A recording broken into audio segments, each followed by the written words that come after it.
Good morning friends, आप सभी का स्वागत है आपके अपने यूट्यूब चैनल पे। आज हम कंटिन्यू करने वाले एचपीजीके की 1000 क्वेश्चन की ये सीरीज आपकी चली है। क्वेश्चन नंबर हम देखने वाले हैं 111 से आगे। तो पहला प्रश्न है आपके पास, एचपी के कौन से जिलों की सीमा हरियाणा राज्य से लगती है। तो हिमाचल प्रदेश के कौन से ऐसे दो जिले हैं जो कि आपकी सीमा हरियाणा के साथ उनकी जो है लगती है, वो है आपकी सोलन और आपका सिरमौर।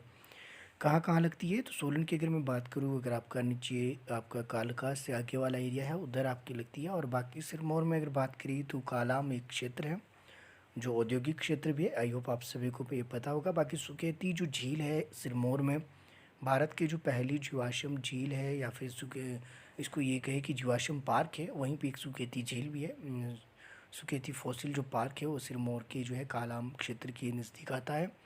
और ये भारत का जो है पहला जीवाश्म पार्क है। और यहीं पे एक जो झील भी है, तो ये एक आपका कहाँ है, तो ये आपके काला में है। तो इस साइड जो है आपकी लगती है हरियाणा की सीमा।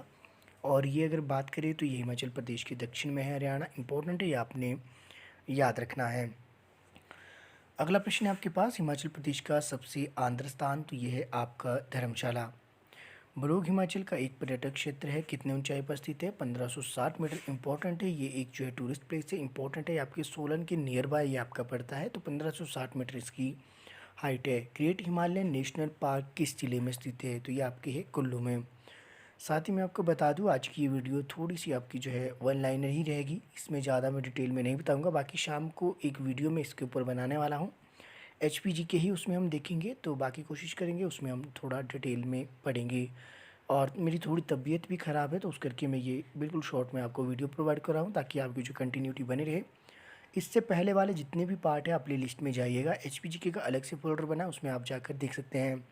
बाकी अगर आप एचपी टेट प्रिपरेशन कर रहे हो मेरे साथ बने हुए, तो एचपी टेट के लिए ऑल पीडीएफ आपकी अवेलेबल है। अगर आप लेना चाहें तो ऑल पीडीएफ आपकी जो 250 रुपीज़ का अमाउंट है, ये आर्ट्स वाले स्टूडेंट की मैं बात कर रहा हूँ। आर्ट्स का जितना भी सिलेबस है उनकी सभी ऑल पीडीएफ अवेलेबल है नोट्स के रूप में। जिस तरह आपको ये नोट्स दिख रहे हैं, ये इसी तरह की एक नोट्स की पीडीएफ है। अगर जो है बाकी नॉन मेडिकल मेडिकल वाले अगर सिर्फ साइकोलॉजी की लेना चाहे, तो साइकोलॉजी का आपका जो 65 रुपीज़ अमाउंट है। कैसे आप लेंगे, 9817783916 ये गूगल पे नंबर है, इस पर जो आपने पे करना है। उसके बाद यही नंबर व्हाट्सएप नंबर है, उस पर आपने स्क्रीनशॉट शेयर करना है, आपको पीडीएफ मिल जाएगी। आगे चलते अगला प्रश्न आपके पास, हिमालयन बोटेनिकल गार्डन कहाँ पर स्थित है, तो ये है आपकी कुफरी में, कुफरी यानी कि शिमला में।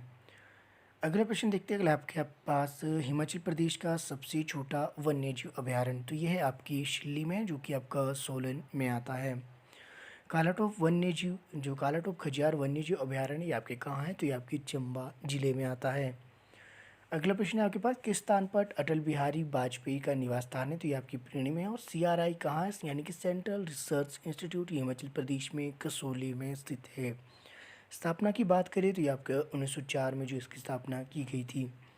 गेयटी थिएटर आपका शिमला में जो है कब खुला, 1887 की ये बात है। इंपॉर्टेंट है, ये आपने याद रखना है। कुछ और क्वेश्चन देख लेते हैं ताकि थोड़े से क्वेश्चन आपके लिए ये हेल्पफुल रहे। हो सकता है आपके लिए डायरेक्ट यहीं से क्वेश्चन आपका देखने को मिल सकता है। एचपी का 9 होल गोल्फ कोर्स, ये ध्यान देने योग्य बात है। एक तो इम्पोर्टेंट है कि हिमाचल प्रदेश में जो है गोल्फ कोर्स कहाँ है, तो ये आपका नालदेहरा में। हो सकता है आपसे ये पूछा जाए कि हिमाचल प्रदेश के नालदेहरा में जो गोल्फ कोर्स है कितने होल वाला है, तो ये 9 होल है। इंपॉर्टेंट है, ये आपने याद रखना है। इस तरह का फैक्ट है, इस क्वेश्चन में आपका फैक्ट दिख रहा होगा जो देखने वाले हैं। बाकी किसी के लिए तो सिंपल ये वन लाइनर ही हो सकता है। एचपी का हवाई खेलों का जो स्कूल है वो है आपकी भुंतर। इंपॉर्टेंट है। बाकी जो हवाई अड्डे जितने भी है, जैसे कि आपके गगल, आपका गगल हो गया, जुबड़हट्टी हो गया, ये आपका भुंतर, ये तीन इंपॉर्टेंट है, ये आपने याद रखना। बाकी निर्माणाधीन आपकी और भी है। हिमाचल का सबसे बड़ा फल संस्करण कारखाना जो आपके हिमाचल प्रदेश के कहाँ पे है, तो ये आपकी परमाणु में है।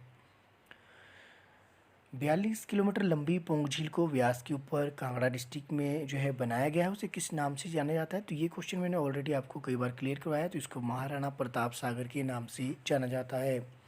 वशिष्ठ गर्म पानी का चश्मा कहाँ है, तो ये आपकी कुल्लू में। इंपॉर्टेंट है, ये आपने याद रखना। वहीं ताता पानी जो गर्म पानी का चश्मा वो आपकी मंडी में आता है। इंपॉर्टेंट है, ये आपने याद रखना है। सुन्नी से अगर आप आगे जाए 6-7 किलोमीटर, तो वहाँ पे एक जो है जगह है ताता पानी, जो कि आपकी मंडी में आता है। इंपॉर्टेंट है, ये आपने याद रखना है। एचपी का जो है सबसे बड़ा गर्म जल स्रोत है, तो ये है आपकी मणिकर्ण। इंपॉर्टेंट है, ये चीज़ें आपने याद रखनी है। बागचुनाथ झरना कहाँ पे स्थित है? तो ये आपके धर्मशाला मैक्लोडगंज है। इंपॉर्टेंट है, ये भी मैक्सिमम आपके क्वेश्चन देखने को मिलता है झरने से रिलेटेड। एचपी का कौन सा स्थान है गर्म पानी के स्रोतों के लिए प्रसिद्ध है? तो यह तातापानी है, जो मैंने अब आपको बता दिया है। चंद्रभागा चंबा में कहाँ प्रवेश करती है? तो ये आपकी जो है भुजिंद में करती है। चंद्रभागा जो ये है, ये चंद्रा और भागा, ये दोनों नदियाँ मिलकर आपकी चिनाव नदी का जो निर्माण करती है। चिनाव नदी को अस्किनी कहा जाता है। ये चीज़ मैंने आपको पिछली कई वीडियो में पहले ही करवाई है। अगर आपने नहीं देखी तो प्लेलिस्ट में जाकर आप उन वीडियोज़ को देख सकते हैं। हेलो फ्रेंड्स, आप सभी का स्वागत है आपके अपने यूट्यूब चैनल पे। आज की इस वीडियो में हम बात करने वाले हैं एचपी के जो मोस्ट इंपॉर्टेंट 100 क्वेश्चन है। पार्ट ये 2 रहने वाला है। इससे पहले भी 100 क्वेश्चन की एक अलग सी वीडियो पहले ही प्रोवाइड करवा दी गई है। आप जाकर जो उस वीडियो को भी देख सकते हैं, आपको डिस्क्रिप्शन में उसका लिंक मिल जाएगा। बाकी जो अलग से प्लेलिस्ट में एक फोल्डर बना है, उसमें भी जाकर आप देख सकते हैं। बाकी एचपी जीके की 1000 क्वेश्चन की सीरीज भी चली हुई है, उसको भी हम कंटिन्यू करेंगे। तो मैं कोशिश करूंगा उसको भी कंटिन्यू करेंगे। सबसे पहले ये देखेंगे कि हिमाचल प्रदेश में मुख्यतः जो है 100 क्वेश्चन आपके हर किसी गवर्नमेंट एग्जाम में यहाँ से देखने को मिलते हैं। अगर आपने वीडियो लास्ट तक देख ली तो मैं इस श्योरिटी के साथ कह सकता हूँ कि आपको जो कम से कम 5 से 6 क्वेश्चन डायरेक्ट इसी वीडियो से देखने को मिल जाएंगे, आप चाहे किसी भी एग्जाम की तैयारी कर रहे हैं। तो पहला प्रश्न देखेंगे, हिमाचल में कुल भौगोलिक क्षेत्र 55,673 वर्ग किलोमीटर में कितना भाग जो है अनुसूचित क्षेत्र में आता है? तो हिमाचल प्रदेश में जो कुल भौगोलिक क्षेत्रफल का जो कितना प्रतिशत भाग जो हिमाचल प्रदेश के उसमें आता है, तो ये आता है टोटल आपका जो 55,673 वर्ग किलोमीटर है ये। तो ये आपने ध्यान रखना है। तो टोटल इसमें जो अनुसूचित क्षेत्र में आएगा 22,665 वर्ग किलोमीटर। इंपॉर्टेंट है, ये आपने याद रखना है। ये अप्रोक्सीमेट लिखा है 670, ये 673 है, तो इसमें आपने ज्यादा कंफ्यूज नहीं होना है।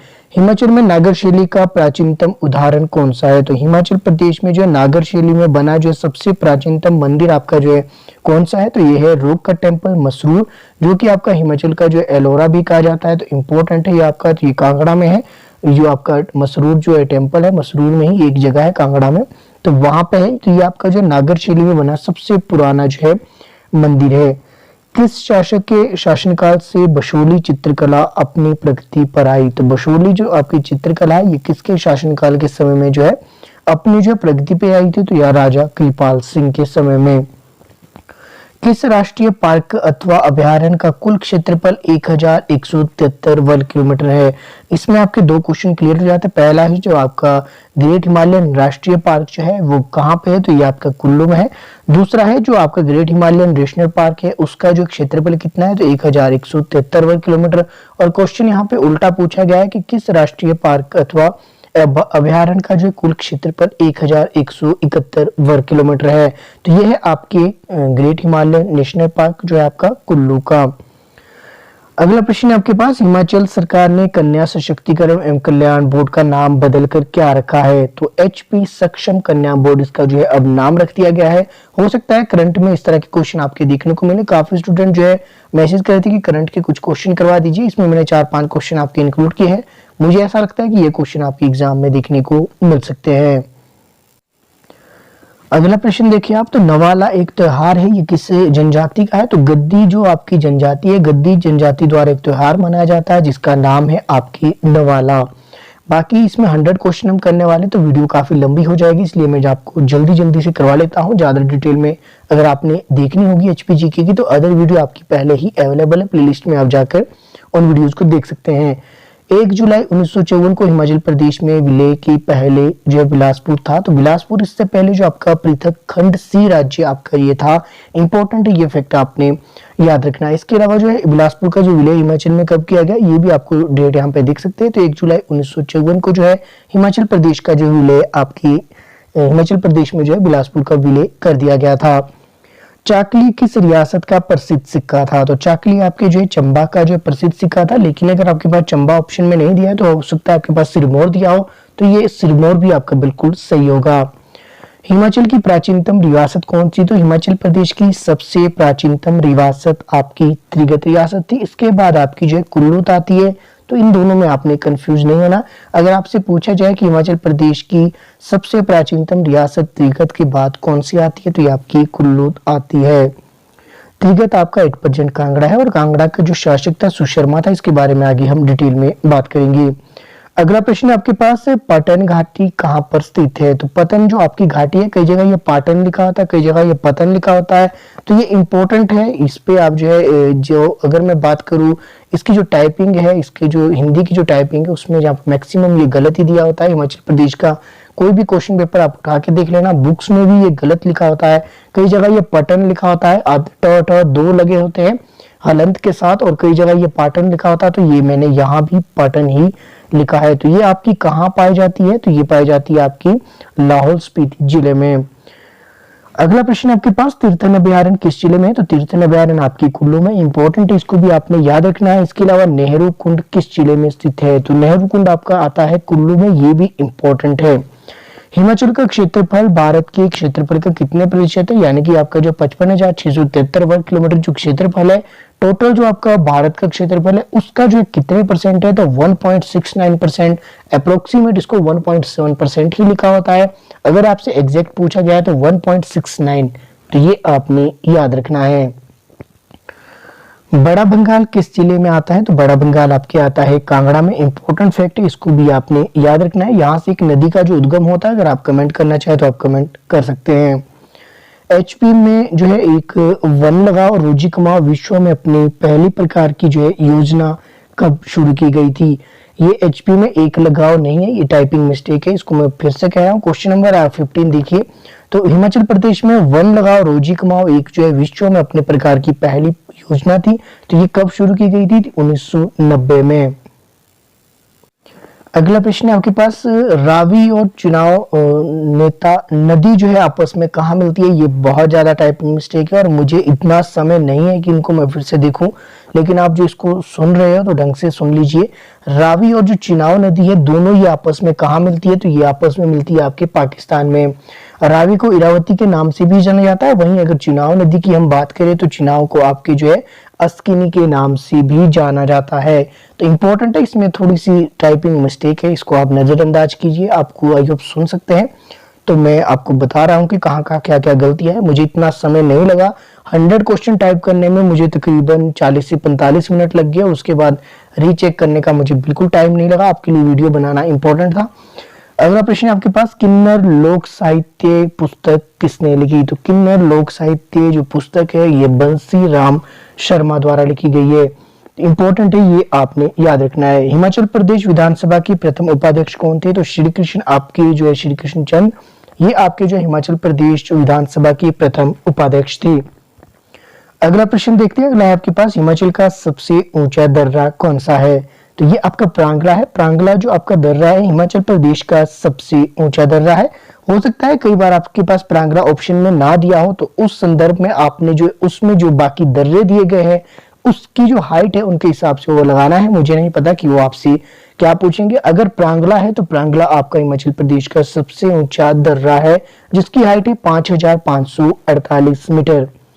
क्वेश्चन नंबर 20 देख लेते हैं। हिमाचल प्रदेश के कृषि विभाग ने हिमाचल की मिट्टी को कितने मुख्यतः भागों में विभाजित किया है? तो हिमाचल प्रदेश ने कृषि विभाग ने 5 तरह की मिट्टियों की जो है मुख्यतः जो है इनको अलग अलग इस भागों में बांटा है। इंपॉर्टेंट फैक्ट है, ये आपने याद रखना है। बाकी अगर हम भारत की बात करें तो भारत में 7 से 8 या 9 कई बार 9 प्रकार भी आपके जो है देखने को मिलते हैं। अगर आप जो है नेट पे देखें तो हिमाचल प्रदेश के कृषि विभाग ने इसको जो है 5 भागों में बांटा है। अगला प्रश्न अगर आप देखिए तो क्वेश्चन नंबर आपके पास है 21, सबसे अधिक लघु उद्योग वाला जिला कौन सा है? तो सबसे अधिक लघु उद्योग वाला जिला आपका जिला कांगड़ा है। इंपॉर्टेंट फैक्ट है, ये आपने याद रखना है। लघु उद्योग की बात की गई है, ना कि औद्योगिक शहर की बात की है। औद्योगिक जिला या सबसे अधिक औद्योगिक जो है शहर कहा गया है, तो ये सिर्फ लघु उद्योग इकाई, ये इंपॉर्टेंट ये तथ्य आपने ढंग से पढ़ लेने हैं क्वेश्चन पेपर में। अगला प्रश्न आपके पास, लक्ष्मी नारायण मंदिर का निर्माण किसने करवाया? तो सबसे पहले जो लक्ष्मी नारायण मंदिर ये है कहाँ? तो ये आपके चंबा जिले में है। इसके अलावा जो किसने करवाया था? तो ये आपके साहिल वर्मन ने करवाया था, और साहिल वर्मन ने ही जो है राजधानी को भरमौर से चंबा शहर की ओर स्थापित किया, और जो चंबा शहर की जो स्थापना है वो भी आपके साहिल वर्मन द्वारा ही की गई है। तो चंबा शहर का जो संस्थापक है वो भी आपका साहिल वर्मन है। चंबा रियासत के मेरू वर्मन है और ये चंबा शहर के साहिल वर्मन है। दोनों अलग अलग फैक्ट है, आपसे हाथ जोड़ के निवेदन है इनको अलग अलग ही रहने दे। इसके अलावा जो लक्ष्मी नारायण मंदिर है ये 6 मंदिरों का एक समूह है, ये भी फैक्ट आपने याद रखना है। अगला प्रश्न है आपके पास, शिमला में स्थित वाइसरीगल लॉज किसके शासन के समय में बना? तो ये वाइसरीगल लॉज ये वही लॉज है जब मैंने आपको एचपीजीके की 1000 क्वेश्चन की जो सीरीज है एक महीने पहले ही कवर कर दी है। एक नए सीरीज से हम कर रहे हैं, उसमें एक्स्ट्रा फैक्ट के साथ हम पढ़ रहे हैं। तो उसमें भी मैंने बताया था कि वाइसरीगल जो आपका लॉज है ये किसके समय में बना था? तो ये लॉर्ड डफरिन के समय में बना था। और ये किसका विचार था ये मैंने उसमें बताया है। अगर आपने वो सीरीज देखी किसी स्टूडेंट ने तो प्लीज कमेंट कीजिएगा, मुझे खुशी होगी कि आपने वो 1000 क्वेश्चन वाली सीरीज ऑलरेडी देख ली है। इसके अलावा एक और बात मैं बता दूं, ऑब्जेक्टरी हिल पे ये आपके वाइसरीगल लॉज 8% जो आपका एडवांस स्टडी है, आपका आपने सुना होगा एडवांस स्टडी जो शिमला में है, ये आपका यही है वाइसरीगल लॉज ही इसको जो है पहले जाना जाता था एडवांस स्टडी को। अगला प्रश्न आपके पास, चंबा दुग्ध योजना किस वर्ष शुरू की गई? तो 1968 में ये की गई थी। इंपॉर्टेंट फैक्ट है ये आपने याद रखना है। हिमाचल प्रदेश में कौन सा गांव लाल चावल के लिए प्रसिद्ध है? ये जो है थोड़ा करंट का क्वेश्चन है, करंट का तो ही 18 या 19 के आसपास एक जो मेट हुई थी उसमें जो ये क्वेश्चन देखने को मिला था। उसके बाद ये किसी एग्जाम में ये क्वेश्चन देखने को मिला, उसलिए मैंने इंक्लूड किया है।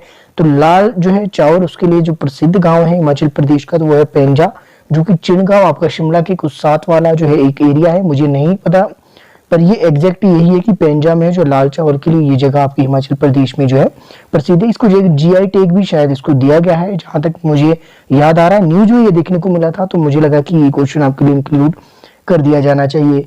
एचपी में 2001 और 2011 की जनगणना के बीच जनगणना का अंतर, देखिए अंतर तो आप खुद निकाल दीजिए। मैं इतना बता सकता हूँ कि 2001 में जो हिमाचल प्रदेश की जो जनसंख्या का जो घनत्व था वो 109 था और 2011 में 123। 8% में आपसे 2011 के ही पूछा जाता है, लेकिन हो सकता है कुछ इस तरह से क्वेश्चन भी पूछा जाए कि हिमाचल प्रदेश में 2011 में जनघनत्व आपका जो है 123 था और जो 2001 में जो है यह कितना था, तो इस तरह से पूछा जा सकता है। तो 109 था। इन दोनों के बीच का अंतर, इन दोनों को माइनस कर दीजिए। देखिएगा आपके पास जो आंसर आएगा वो आपका आंसर होगा। मंडी का जो इतिहास पुस्तक लेखक किसके द्वारा लिखी गई है? मंडी का इतिहास एक पुस्तक है, ये किसके द्वारा लिखी गई है? तो ये मनमोहन द्वारा लिखी गई है। अब ये मनमोहन सिंह द्वारा लिखी गई है वो तो आप ही जानो, एक बार आप चेक कर लेना कि मनमोहन सिंह है या मनमोहन के आगे कुछ और लगाते हैं। अगला प्रश्न है आपके पास, शिकारी देवी वन्य जीव अभयारण्य का क्षेत्रफल क्या है? दो तथ्य आपको यहाँ पे सामने रखता हूं मैं। पहला है आपके पास शिकारी देवी वन्य जीव अभयारण्य, ये हिमाचल प्रदेश के किस जिले में है? तो ये मंडी में है। और दूसरा तथ्य आपके पास है कि इसका जो आपका क्षेत्रफल है वर्ग किलोमीटर कितना है? तो 72 वर्ग किलोमीटर है। अगला प्रश्न है आपके पास, किस सिख गुरु ने जो है कहलूर के राजा से जमीन खरीदी और उस जमीन पर मकोवल जो है गांव एक स्थापित किया गया था? ये इंपॉर्टेंट है। तो ये इंपॉर्टेंट क्यों है? क्योंकि ये सिखों के जो है 9वें गुरु तेग बहादुर सिंह ने जो ऐसा किया था, उन्होंने जो कहलूर के राजा से जमीन खरीदी थी और वहां पे जो एक गांव स्थापित किया, जो है कहाँ पे किया था? मकोवल में। तो इंपॉर्टेंट है, ये आपने याद रखना है। ये जो सिखों के 9वें गुरु है इसके रिलेटेड आपको एक तथ्य और मैं बताता हूँ। इनकी जो है फांसी, इनको जो हत्या करवा दी गई थी औरंगजेब द्वारा, तो इन्होंने जो है शायद इस्लाम को जो है कबूल नहीं किया था, कुछ इस तरह से एक स्टोरी है। लेकिन औरंगजेब द्वारा जो इनकी हत्या करवा दी गई थी, ये आपने एक फैक्ट इसमें याद रखना है। अगला प्रश्न है आपके पास, बंदा सिंह बहादुर की हमले का सामना करने वाली पहली पहाड़ी रियासत कौन सी थी? तो ये बंदा सिंह बहादुर है, इसने जो है सबसे पहले जो पहाड़ी रियासतों पर जब आक्रमण किया तो उस समय जो है किसके साथ जो है पहले जो है ये लड़ा था या फिर किसने इसका सामना किया? तो ये कहलूर ने किया था। इंपॉर्टेंट, किस पहाड़ी रियासत ने किया? तो कहलूर रियासत ने जो है सबसे पहले बंदा सिंह बहादुर के हमले का सामना किया था। अगला प्रश्न है आपके पास, रानी शीला दर्रा किस जिले में है? तो हिमाचल प्रदेश के किस जिले में रानी शीला दर्रा है? तो ये आपकी किन्नौर में है।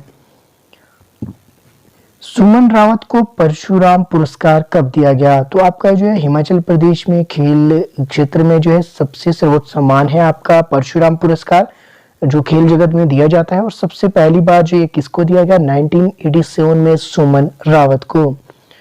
डांडरा आंदोलन किस जिले से जो है हुआ था, किस जिले में हुआ था? तो ये हुआ था आपकी बिलासपुर में। बिलासपुर की लैंग्वेज आपकी जो है, इनकी जो एक लैंग्वेज है कहलूरी, इंपॉर्टेंट है, ये आपने याद रखना है। बिलासपुर में एक मेला लगता है नलवाड़ी मेला, जो कि पशुओं के व्यापार के लिए प्रसिद्ध मेला है। गोल्डस्टीन द्वारा, इंपॉर्टेंट है, इसको जो है शुरू किया गया था 1889 में। अगला प्रश्न है आपके पास, जहांगीर ने एचपी के किस किले में मस्जिद का निर्माण करवाया था? तो आपका जो नगरकोट का जो किला है, इसमें जो है, इसके अंदर जो है जहांगीर ने जो है मस्जिद का निर्माण करवाया था। यही जो नगरकोट का किला है, जब आपके जो है 4 अप्रैल 1905 को हिमाचल प्रदेश में जब भूकंप आया, 7.4 रिक्टर स्केल का जो है इसकी जो है तीव्रता मापी गई थी। ये भी आपने फैक्ट याद रखना है। 18,314 के जो है अप्रोक्सीमेट लोगों की इसमें जो है डेथ हो गई थी। तो ये वही किला है, इसके अंदर जो है मस्जिद का निर्माण आपकी जहांगीर द्वारा करवाया गया था। अगला प्रश्न देखते हैं। अगला आपके पास, दूसरे विक्टोरिया क्रॉस विजेता कौन थे? तो ये थी आपकी भंडारी राम। जुब्बल रियासत का पुराना नाम क्या था? तो देवरा इंपॉर्टेंट है, बाकी जितने भी पुराने नाम है, मान लीजिए उन्ना का जसवा है, इस तरह जो सराहन का शोणितपुर है, उसी तरह आपका जो है बीजनाथ का किलग्राम है। जितने भी ये पुराने नाम है, ये आपको पता होने चाहिए। कौन सा राजनीतिक नेता राज्य स्तरीय तैराकी खिलाड़ी था? तो ये जेपी नड्डा। आपके जो है 8% की अगर मैं बात करूं, 2021 में ये आपके लिए वीडियो बन रही है। तो इस समय जो है भारतीय जो है जनता पार्टी, उसके जो एक अध्यक्ष के तौर पे भी ये काम कर रहे हैं जेडी नड्डा। इनका जो है संबंध हिमाचल प्रदेश से है। तो ये आपने एक तथ्य इंपॉर्टेंट है, ये याद रख लेना है। अगला प्रश्न है आपके पास, हिमाचल का सबसे बड़ा ग्लेशियर जो है किस घाटी में? तो ये आपकी सबसे बड़ा जो ये है आपकी ये सिगड़ी में है। तो ये इंपॉर्टेंट है, ये आपने याद रखना है। सबसे बड़ा जो आपका ग्लेशियर है किस घाटी में, इंपॉर्टेंट है। तो ये है आपके जो है लाहौल घाटी है, इंपॉर्टेंट है, ये आपने याद रखना है। बाकी जो सिगड़ी है, सिगड़ी जो आपका है स्थानीय भाषा में जो है हिम्मत को यानी ग्लेशियर को ही आपका सिगड़ी कहा जाता है। ये फैक्ट आपने याद रखना है। अगला प्रश्न है आपके पास, जो है रूपीन और सुपीन धारा किस नदी की सहायक नदियां हैं? तो ये टॉस नदी की है। इंपॉर्टेंट फैक्ट है, जल्दी जल्दी करेंगे नहीं तो 50 क्वेश्चन तक ही आपका जो है काफी समय हो गया है। अगले 50 अभी करने बाकी है। किस घाटी को रंगोली के नाम से जाना जाता है? तो चंद्रा आपकी जो घाटी है लाहौल में, इसे आपके जो है रंगोली के नाम से भी जाना जाता है। अगला प्रश्न है, शिमला के जुब्बल क्षेत्र में हाटकोटी का संबंध किससे माना जाता है? तो पांडवों से जो है हाटकोटी का संबंध माना जाता है। और पांडवों ने जो अपना वनवास है वो आपके महासू जो आपका क्षेत्र था, महासू में जो अपना जो है 12 साल का जो है वनवास है, उन्होंने 12 साल का जो है वनवास कहाँ पे? तो यह महासू में जो उन्होंने बिताया था, ऐसा माना जाता है। शिमला का कामना देवी मंदिर किस पहाड़ी पर स्थित है? तो ये प्रोस्पेक्ट हिल पे स्थित है, इंपॉर्टेंट है, ये आपने याद रखना है। कोपरा पानी का झरना किस जिले में है? तो आपकी जो कोपरा पानी का झरना ही आपकी कांगड़ा में है, इंपॉर्टेंट है, ये आपने याद रखना है। हिंदूर के किस शासक ने भारत आक्रमण के दौरान तैमूर लंग की मदद की थी? तो ये था आपके आलमचंद। हिंदूर आपके 8% नालागढ़ है, तो नालागढ़ का जो पुराना नाम हिंदूर था, ये भी आपके लिए क्वेश्चन बन सकता है। दिल्ली के किस तोमर राजा ने 1043 में नगरकोट में तुर्कों का शासन समाप्त किया? तो ये राजा महिपाल ने किया था। इंपॉर्टेंट, इस तरह के नए नए क्वेश्चन दिखने को मिल सकते हैं। अगला प्रश्न है आपके पास, नूरपुर के किस राजा ने आने वाले सिख खतरे के कारण सुबाथू की छावनी में जो शरण ली थी? तो ये खतरे ऐसे तो नहीं लिखा होता, लेकिन जो टाइपिंग ही कुछ ऐसी है गूगल की, तो मैं क्या करूं। तो यह नूरपुर के किस राजा ने आने वाले सिख खतरे के कारण सुबाथू जो आपकी छावनी है सोलन के नजदीक ही है ये, तो ये इसमें किसने शरण ली थी? तो ये आपकी वीर सिंह द्वारा। अगला प्रश्न है आपके पास, क्वेश्चन नंबर 47 देख लेते हैं। हिमाचल में अनुबंध महिला कर्मचारियों को कितने दिनों के लिए मातृत्व अवकाश दिया जाता है? 8% की बात करें तो ये 180 डेज। अगर आप अपने बुक्स में इसको ढूंढना चाहे तो उसमें शायद 135 लिखा होगा, लेकिन ये अपडेट हो गया है, तभी मैंने ये इंक्लूड किया है कि आपको अपडेट रहना चाहिए। हो सकता है ये क्वेश्चन आपसे पूछा जाए, करंट अफेयर के तौर पे भी ये क्वेश्चन देखने को मिल सकता है। ऐसा नहीं है कि करंट अफेयर के क्वेश्चन आपके 2021 के 2020 के ही पूछे जाएंगे, 2017 तक 2016 तक के जो पिछले जो 3-4 साल के हैं, ऐसा जो है रहता है कि कई बार जो 3-4 साल पुराने भी क्वेश्चन आपके देखने को मिलते हैं। अगला प्रश्न देख लेते हैं, कांगड़ा के किस राजा को अपने समय का रुस्तम के रूप में भी जाना जाता? तो संसार चंद जो द्वितीय थे उनको जो है कहाँ का जो है रुस्तम कहा जाता था? तो ये आपके कांगड़ा का जो है रुस्तम माना जाता था संसार चंद द्वितीय को। कई जगह इसको रुस्तम लिखा हुआ है, कई जगह हातिम लिखा हुआ है। तो यानी कि जो इस तरह के नाम है हातिम, रुस्तम, ये वही नाम है। तो ये यानी कि ये क्या कहेंगे आपने, रुस्तम बावरी मूवी भी थे, शायद अक्षय कुमार का नाम होता है रुस्तम बावरी, कुछ उस तरह का ही था ये। मतलब कि ये मान के चलो कि क्या कहे हम कि जैसे अजय देवगन का जो एक रोल है आपका सिंघम, उस तरह का जो ये आदमी आपका था। हम भटक गए हैं, वापस आते हैं। क्वेश्चन नंबर 49 देखेंगे। बघानी की लड़ाई किस वर्ष लड़ी गई? तो ये लड़ी गई थी आपके 1686 में। कुछ दिन पहले मैंने ये क्वेश्चन आपसे पूछा था और मैक्सिमम स्टूडेंट ने 1687 आपका जो कमेंट किया है। आप गलत नहीं हो, मैं भी गलत नहीं हूं, लेकिन आपको मैं बता दूं, अगर आप जो है नेट पे सर्च करेंगे तो ये आपका 1687 है। लेकिन अगर आप रिलायबल बुक्स जो देखिए, जो मैक्सिमम आपकी जो आंसर की में भी क्वेश्चन आपके देखने को मिलते हैं, जो आपके एचपी में जितने भी गवर्नमेंट एग्जाम है उसमें मैक्सिमम 1686 ही आपका जो है आंसर देखने को मिलता है। लेकिन इसमें दो फैक्ट है। दो फैक्ट आपके क्या है? 1686 अगर ऑप्शन में है तो 87 नहीं होगा, अगर 87 ऑप्शन में है तो फिर 86 नहीं होगा। यानी कि दो में से आपके पास एक ही ऑप्शन दिया जाएगा, या 1686 या फिर 1687। लेकिन अगर दोनों दिए जाए तो आपसे हाथ जोड़ के निवेदन है कि 1686 ही आप लगाइएगा। अधिकतम इस तरह का जो है क्वेश्चन में 1686 ही आपका राइट आंसर माना जाएगा, जहां तक मेरा अपना एनालिसिस है। बाकी आपकी अपनी इच्छा है, मैंने दोनों फैक्ट आपको बता दिए। अगला प्रश्न देखते हैं। भागवत पुराण के अनुसार किन्नर भगवान ब्रह्मा की छाया से अपनी उत्पत्ति मानते हैं। तो ये आपका क्वेश्चन ही आपका पूरा ही क्लियर हो गया है कि कौन जो है अपने आप को जो है ब्रह्मा की जो छाया से जो है और अपनी उत्पत्ति मानते हैं। तो ये मानते हैं किन्नर। ऐसा जो है भागवत पुराण के अनुसार कहा गया है, या फिर भागवत पुराण में ऐसा लिखा गया है कि किन्नर जो है वो अपने आप को भगवान ब्रह्मा की छाया से अपनी उत्पत्ति मानते हैं। क्वेश्चन नंबर 51 देखेंगे। मानसरोवर से सतलुज नदी लाने वाला जो है कौन था? तो ये आपकी वाणासुर थे। इंपॉर्टेंट है, ये आपने ध्यान रखना है। अब ये मानसरोवर से सतलुज लाने वाला या फिर आपकी कहां से लाई है? ये मानसरोवर से ही सतलुज लाई है, तो ये वाराणसी ने लाई है। इंपॉर्टेंट ये फैक्ट आपने याद रखना है। अगले प्रश्न की ओर चलते हैं। क्वेश्चन हमने 51 तक ऑलरेडी कर लिया और मैं भी काफी परेशान हो गया हूँ। कोशिश करूंगा डायरेक्ट अब वन लाइनर ही करेंगे, जल्द से जल्द इसको कोशिश करेंगे खत्म करने की। लेकिन अगर आपका एग्जाम है तो आपको ये देखना ही पड़ेगा, क्योंकि इंपॉर्टेंट क्वेश्चन इसमें दिए गए हैं। क्वेश्चन नंबर 52 देखेंगे। सोलन का प्रसिद्ध जो आपका जौहर जी मेला होता है, ये जौहर है, ये जौहर है, वैसे जौहर है। ये जौहर जी जो मेला है किससे संबंधित है? तो गुरु नानक देव का वहां से संबंध माना जाता है। तो उसी के उपलक्ष्य में जो ये मेला आपका लगता है। तो ये अपने इंपॉर्टेंट फैक्ट है, आपको याद रखना है। एचपी की किस भाषा को अतीत में टांकरी लिपि से लिखा गया था? तो चंबयाली जो आपकी भाषा है इसको जो है टांकरी लिपि से लिखा गया था। अब कोई जो स्टूडेंट है जिनको जो है नहीं पता है, जिन्होंने पार्ट 1 नहीं देखा होगा, तो टांकरी क्या है? टांकरी एक जो है लिपि है। तो पहाड़ी भाषा की जो लिपि है वो आपकी टांकरी थी पहले। ये क्वेश्चन भी आपसे देखने को मिलता है। तो टांकरी भाषा में पहले पहाड़ी भाषा को जो है लिखा जाता था 8%, तो अब इसको देवनागरी में ही लिखा जाता है पहाड़ी भाषा को भी। लेकिन पहले जो पहाड़ी भाषा की लिपि आपकी टांकरी थी। और इसमें जो है ऐसी कौन सी भाषा हिमाचल प्रदेश की? तो चंबयाली ऐसी भाषा थी जो कि आपकी टांकरी लिपि में लिखी जाती थी। सतलुज नदी किस स्थान पर व्यास नदी से मिलती है? तो ये हरि का एक जो पतन नामक जगह है, जहां पे सतलुज नदी जो है व्यास नदी से आपकी मिलती है। क्वेश्चन नंबर 55 देखिए। 2011 में हिमाचल प्रदेश भाषा कला और संस्कृति अकादमी ने स्पीति घाटी में 600 साल पुरानी पांडुलिपियां पाई, जो किस भाषा में लिखी गई है? तो ये आपकी जो है भोटी भाषा में लिखी गई है। देखिए 2011 का ये क्वेश्चन है, लेकिन फिर भी ये एग्जाम में शायद ये 2017 या 18 के आसपास ये देखने को मिला है। शायद ये एलाइड में पूछा गया था, जहां से मैंने ये डायरेक्ट आपके लिए लिया है। अगला प्रश्न आपके पास। कांगड़ा पहाड़ियों पर हमला करने वाला पहला शासक कौन था? तो जस्सा सिंह रामगढ़िया आपकी पहले शासक थे जिसने जो कांगड़ा की पहाड़ियों पर हमला किया था। एचपी गृहिणी सुविधा योजना के अंतर्गत प्रदेश में नवंबर 2018 तक कितने रसोई कनेक्शन प्रदान किए गए? तो ये किए गए थे 32,134। इस तरह के आंकड़े भी आपको याद रखने पड़ सकते हैं, क्योंकि एग्जामिनर का कोई पता नहीं आपकी क्वेश्चन कहां से पूछ ले। अगला प्रश्न देखते हैं। अगर आपके पास हिमाचल में प्रथम अंतरराष्ट्रीय स्तर की हवाई अड्डे की स्थापना हेतु किस स्थान को जो है चिन्हित किया गया है? तो ये किया गया है नागचला।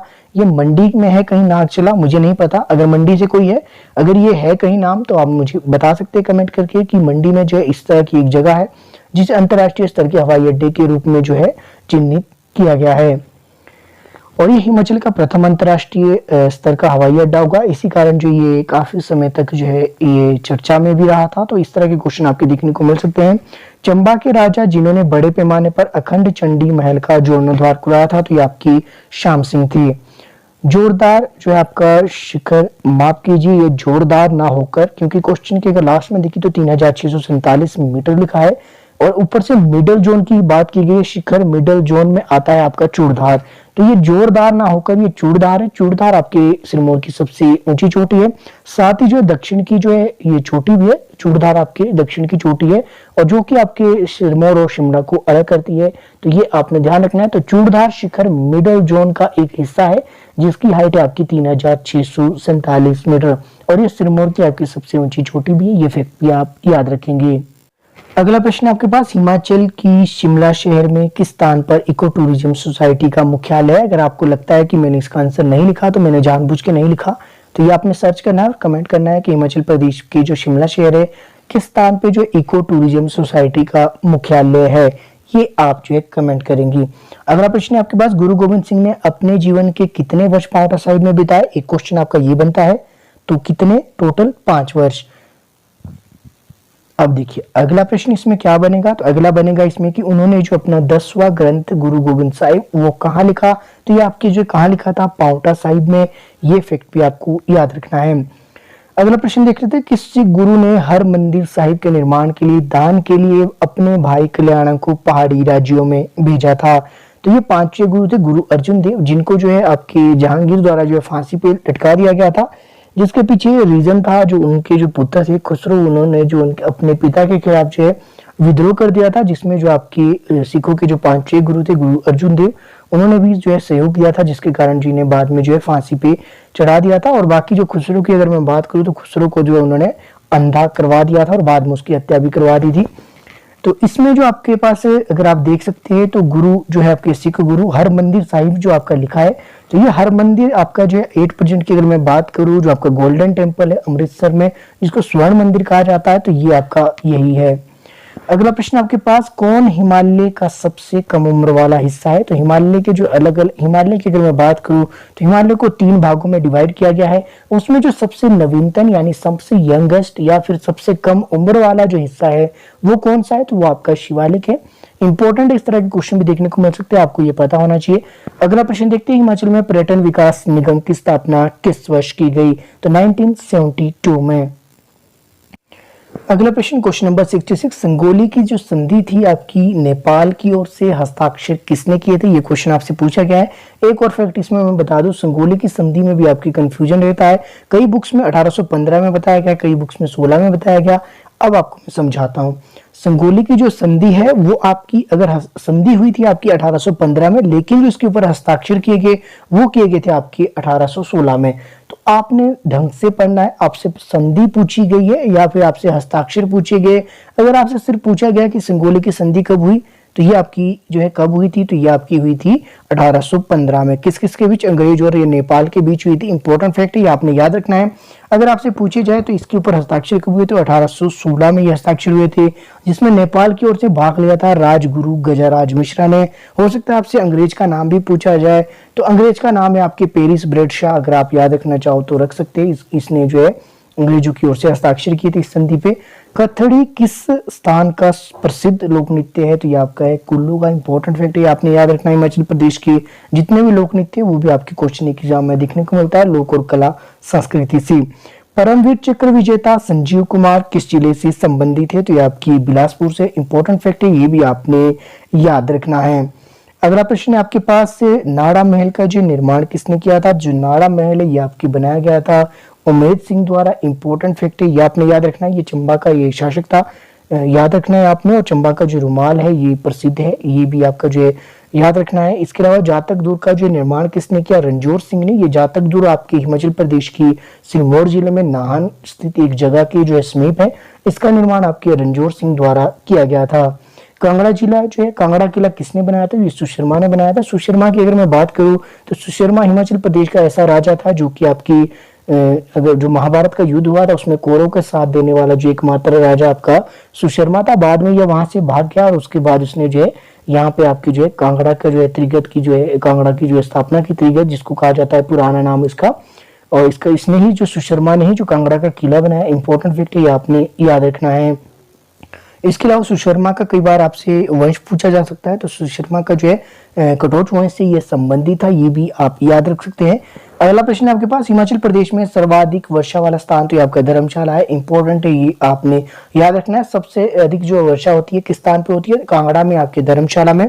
इसके अलावा जो सबसे सूखा स्थान है, शुष्क स्थान भी आपसे पूछा जा सकता है, तो ये आपका होगा आपका स्पीति वाला जो रीजन है आपका ऊपर वाला, तो ये आपने ध्यान रखना है।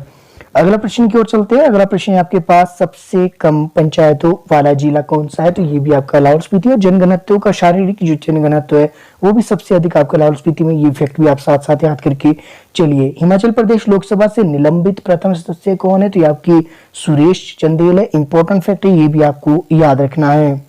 अगला प्रश्न देखते हैं, चंबा के लंजीसरो और राजनगर जो आपके किसकी विकास हेतु स्थापित केंद्र है? तो ये आपके जैतून के लिए ही, चंबा वालों को ज्यादा पता होगा। अगला प्रश्न आपके पास है, वायु पुराण में कौन सी जनजाति महानद पर्वत के वासी के तौर पर वर्णित है? तो ये आपकी किन्नौरा जो जनजाति है, ऐसा माना जाता है वायु पुराण के हिसाब से कि ये जनजाति जो महानद पर्वत के जो वासी थे, तो ये इंपॉर्टेंट है। ये इस तरह के क्वेश्चन देखने को मिल सकते हैं। कांगड़ा का मसरूर मंदिर किस शताब्दी में निर्मित है? तो ये मैंने पहले ही बता दिया कि ये किस जो है शैली में, नागर शैली में है। और ये आपका किस शताब्दी का है? तो ये आपकी 8वीं शताब्दी का। और नागर शैली का ये प्राचीनतम उदाहरण देखने को मिलता है, 8वीं शताब्दी में इसको जो है बनाया गया था। बाकी हिमाचल का जो एलोरा भी इस मंदिर को कहा जाता है, ये फैक्ट आपने याद रखने हैं। मारकंडा खड्ड हिमाचल प्रदेश के किस जिले में बहती है? तो मारकंडा खड्ड कहिए या नदी कहिए, तो ये आपकी जो सिरमौर में बहती है, ये फैक्ट आपके इंपॉर्टेंट है, ये आपने याद रखने। सभी क्वेश्चन आपके लिए इंपॉर्टेंट है, तभी सभी क्वेश्चन को कह रहा हूं कि ये सभी आपके इंपॉर्टेंट है। चंपा काशिदाकारी और रुमाल के प्रवर्तन में किसने गहन रुचि ली थी? तो कमला देवी चट्टोपाध्याय। डायरेक्ट इस तरह के इसको याद रख सकते हैं। कौन सी झील 7 जिलों का समूह है? तो ये आपकी लामा झील है। हिमाचल प्रदेश के जितने भी इंपॉर्टेंट जिले हैं मैंने एक वीडियो में अलग से कवर की है और मैक्सिमम स्टूडेंट ने वो वीडियो देख भी लिए, लेकिन फिर भी मैं कह रहा हूं अगर नहीं देखी है तो उसको जाकर देख लेना। मैंने उसमें ट्रिक के माध्यम से याद करवाने की कोशिश की है। हिमाचल प्रदेश में जितनी भी जिले हैं, अगर आप एक एक करके याद करोगे आपको याद नहीं होगी। अगर आपने वो एक बार ट्रिक देख ली, थोड़ी सी फनी ट्रिक जरूर है, लेकिन जो है आपको सभी जिले याद जरूर हो जाएगी, इतना मैं आपको दावा कर सकता हूं। पंजाब के पहाड़ी क्षेत्र का हिमाचल प्रदेश में विलय कब किया गया? तो हिमाचल प्रदेश में जो पंजाब के पहाड़ी क्षेत्र का विलय किया गया 1 नवंबर 1966 को। इसके जो अध्यक्ष थे वो थे आपके फजल अली, जो कि मैंने आगे क्वेश्चन इंक्लूड किया है। अगला है आपके पास हिमाचल प्रदेश विधानसभा का प्रथम स्पीकर, तो जयवंत राम। इंपॉर्टेंट फैक्ट याद रखना। स्थानीय भाषा में ग्लेशियर को किस नाम से जाना? तो शिगड़ी के नाम से इसको जाना जाता था। पंजाब पुनर्गठन आयोग 1966 की जो अध्यक्षता किसने की? तो ये आपकी फजल अली ने की, जो कि आपको मैं बात कर रहा था। 1809 में ज्वालामुखी की संधि किन किन के बीच में हुई? 2 फैक्ट है। एक तो पहले ज्वालामुखी की संधि किन किन के बीच में? संसार चंद और राजा रणजीत सिंह के बीच में। और कब हुई? 1809 में ये हुई थी। अगला है आपके पास, मिंजर मेले की जो मुख्य रस्म क्या है? ये होता है मिंजर का, इसमें जो प्रहार किया जाता है। इंपॉर्टेंट फैक्ट याद रखने हैं। 18 फरवरी 1948 को सुकेत सत्याग्रह का नेतृत्व किसने किया? इसमें भी 2 फैक्ट है। ये क्वेश्चन मैंने इसी हिसाब से लिखे, तो आपको एक क्वेश्चन के साथ आपको 2-2, 3-3 चीजें पता चले। तो सबसे पहले सुकेत सत्याग्रह का जो है नेतृत्व किसने किया था? पंडित पद्म देव ने। और ये सुकेत सत्याग्रह कब हुआ था? तो ये हुआ था आपकी 18 फरवरी 1948 को। अगला प्रश्न है, शक संवत का पहला महीना कौन होता है? तो ये आपके चैत्र होता है। इंपॉर्टेंट फैक्ट ये भी आपने याद रखने हैं। हिमाचल के कुल भूभाग का जो सर्वाधिक 36% आपके जो है किस हिमालय क्षेत्र का है? तो ये आपकी ट्रांस हिमालय जोन का है। थोड़े से क्वेश्चन बच गए, 10 ही, आप टिके रहे लास्ट तक, आपको इंपॉर्टेंट फैक्ट इसमें सभी मिलने वाले हैं। चंद्रा और भागा घाटी में नववर्ष उत्सव क्या कहलाता है? तो ये आपका हल्दा के नाम से जो है यहाँ पे जो है नववर्ष का जो उत्सव कहा जाता है, तो ये फैक्ट भी आप याद रखेंगे। महात्मा गांधी जो है आपके धर्मपुर कब आए थे भ्रमण पे? तो ये 1939 और 1940 में। कुछ बुक्स में 1939 लिखा होता है, कुछ में 1940 लिखा है, लेकिन एक क्वेश्चन पेपर में क्वेश्चन डायरेक्ट आया था तो वहां पे 1940 आपका जो है आंसर की में आंसर दिया गया था। तो इसको भी आप जो है थोड़ा सस्पेंस में रख सकते हैं। बाकी मैंने आपको फैक्ट बता दिए कि क्या है कैसे है। हिमाचल का कौन सा शहर छोटी काशी के रूप में जाना जाता है? छोटी काशी का है, या फिर कई जगह बनारस भी आपका जो है, बनारस भी आपके मंडी को ही कहा जाता है, छोटी काशी भी आपके मंडी को ही कहा जाता है। तो इसको आप रट लीजिए, चाहे आपसे छोटी काशी पूछा जाएगा चाहे बनारस पूछा जाएगा, हिमाचल प्रदेश का बनारस तो ये आपका मंडी ही है। किसने कांगड़ा लाइब्रेरी की पुस्तकों का आधिपत्य लिया और उन्हें फारसी में अनुवादित किया? तो ये फिरोज शाह तुगलक। इंपॉर्टेंट है, वेरी इंपॉर्टेंट है, याद कर लीजिए। नाको झील हिमाचल प्रदेश के किस जिले में जो आपकी स्थित है? तो आपकी किन्नौर में। इसके अलावा यहाँ पे एक और झील है सोरंग झील, ये भी आप याद रखेंगे। प्रथम महिला चालक का नाम बताओ जो बतौर चालक अपनी सेवा हिमाचल पथ परिवहन निगम में दे रही है। तो ये दे रही है आपकी सीमा ठाकुर। इंपॉर्टेंट है, काफी इंपॉर्टेंट है। मैं तो इनके साथ एक बार बैठा भी हूँ, काफी अच्छा लगा बैठ के।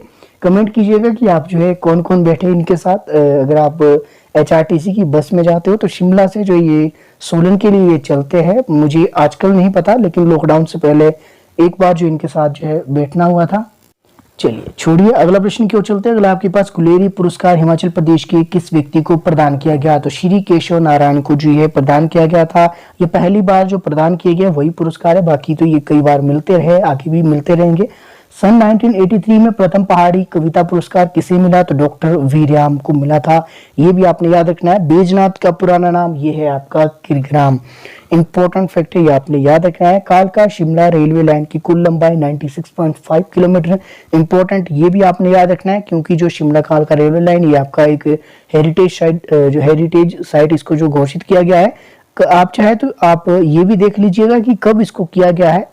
आपको जो ये होमवर्क के क्वेश्चन मैंने काफी सारे दे दिए, अगर आपने सभी एक एक करके लिख लिए होगे तो आपके 8-10 क्वेश्चन ऐसे ही इंपॉर्टेंट बन गए। इसके अलावा भी अगला आपका जो है अंतिम प्रश्न भी है, और कई लोगों को ये लग रहा होगा कि बस जल्दी से जो है 100 क्वेश्चन आपका बोल दे। तो चलिए बोल देता हूं कि कौन सा गांव लाहौल का प्रवेश द्वार के रूप में जाना जाता है?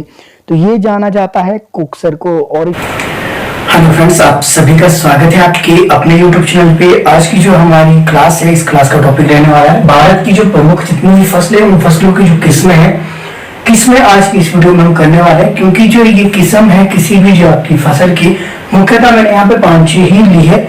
तो इसका जो रीजन ये है कि मैक्सिमम एग्जाम में इन्हीं से आपके क्वेश्चन देखने को बनते हैं। तो बिना आपका जो समय खराब किए चलिए स्टार्ट करते हैं। सबसे पहले हम देखेंगे चावल की। तो चावल की जो है कौन कौन सी आपकी किस्में भारत में पाई जाती है, ये भारत में जो ये किस्में पाई जाती है उसके बारे में हम इसमें चर्चा करने वाले। तो जया आपकी किस्म है ये चावल की। इसके अलावा साकेत, पूसा, सुगंधा, गोविंद, कावेरी, माही, सुगंधा, ये दोनों साथ है। माही सुगंधा ये एक ही नाम है। इसके अलावा जो आपके रत्ना होगी, सरजू, पूरक 33, आपका लोनी श्री, ये सभी जो किस्में हैं ये है आपके चावल की। इसको याद करने का कोई मैंने ट्रिक नहीं बनाया है और ना ही मैं बनाना चाहता। इसके पीछे एक रीजन है कि हर चीज आप ट्रिक से याद नहीं रख सकते। ट्रिक से कुछ चीजें ऐसी याद रखनी जरूरी होती है जो कि एग्जाम में ज्यादातर आने के चांसेस है। अब इसकी अगर मैं बात करूं तो इसमें से मुझे नहीं पता है कि इसमें से कौन सा आएगा, और सभी की जो अगर मैं ट्रिक बनाऊंगा तो ये थोड़ा सा लेंथी भी हो जाएगा। तो आपको जो है कम से कम एफर्ट रखना है। सिर्फ आपको एक बार ये रीड करना है। अगर आपने ये वीडियो एक बार देख ली, एक बार फिर से देखनी है एग्जाम के जाने के समय, और आपको थोड़ा थोड़ा माइंड में याद रखना है। हर चीज याद रखने की कोशिश मत कीजिएगा, इससे जो है ज्यादा आपके प्रेशर पड़ जाएगा माइंड के ऊपर।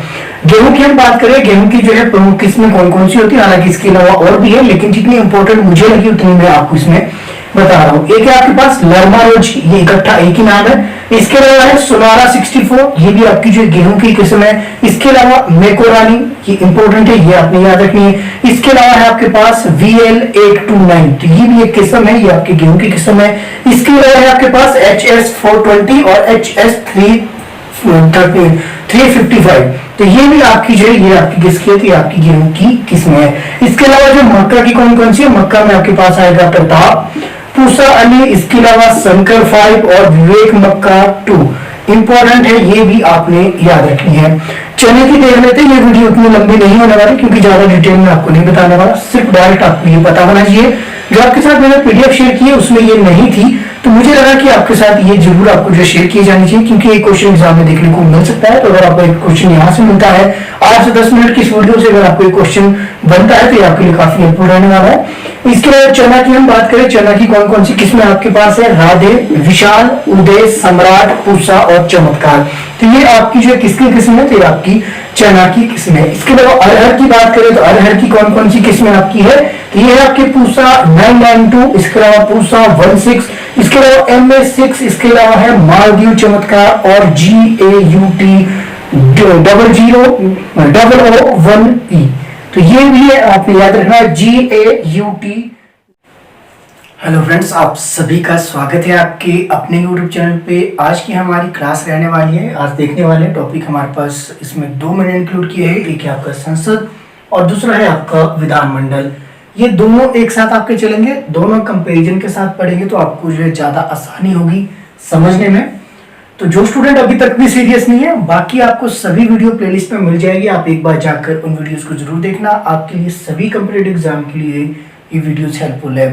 बाकी इसमें हम बेसिक देखेंगे, अगर हाई लेवल की एग्जाम की तैयारी करें तो उसके लिए मैं सोच रहा हूँ कि नेक्स्ट मंथ से जो आपका लक्ष्मीकांत की जो पॉलिटी की जो आपकी बुक है उसको पूरे करेंगे, चैप्टर वाइज आपको कंप्लीट करेंगे, फर्स्ट से देखेंगे और लास्ट तक उसमें ये चीजें आपको अलग अलग बताऊंगा।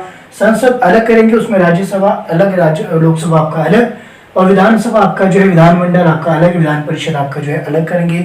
इस तरह जो अलग अलग देखेंगे। आज ये सिर्फ इंट्रोडक्शन वीडियो है। टॉपिक है हमारा आज का संसद, और हम पढ़ेंगे आपका संसद और विधानमंडल दोनों। सबसे पहले देखेंगे हम अनुच्छेद।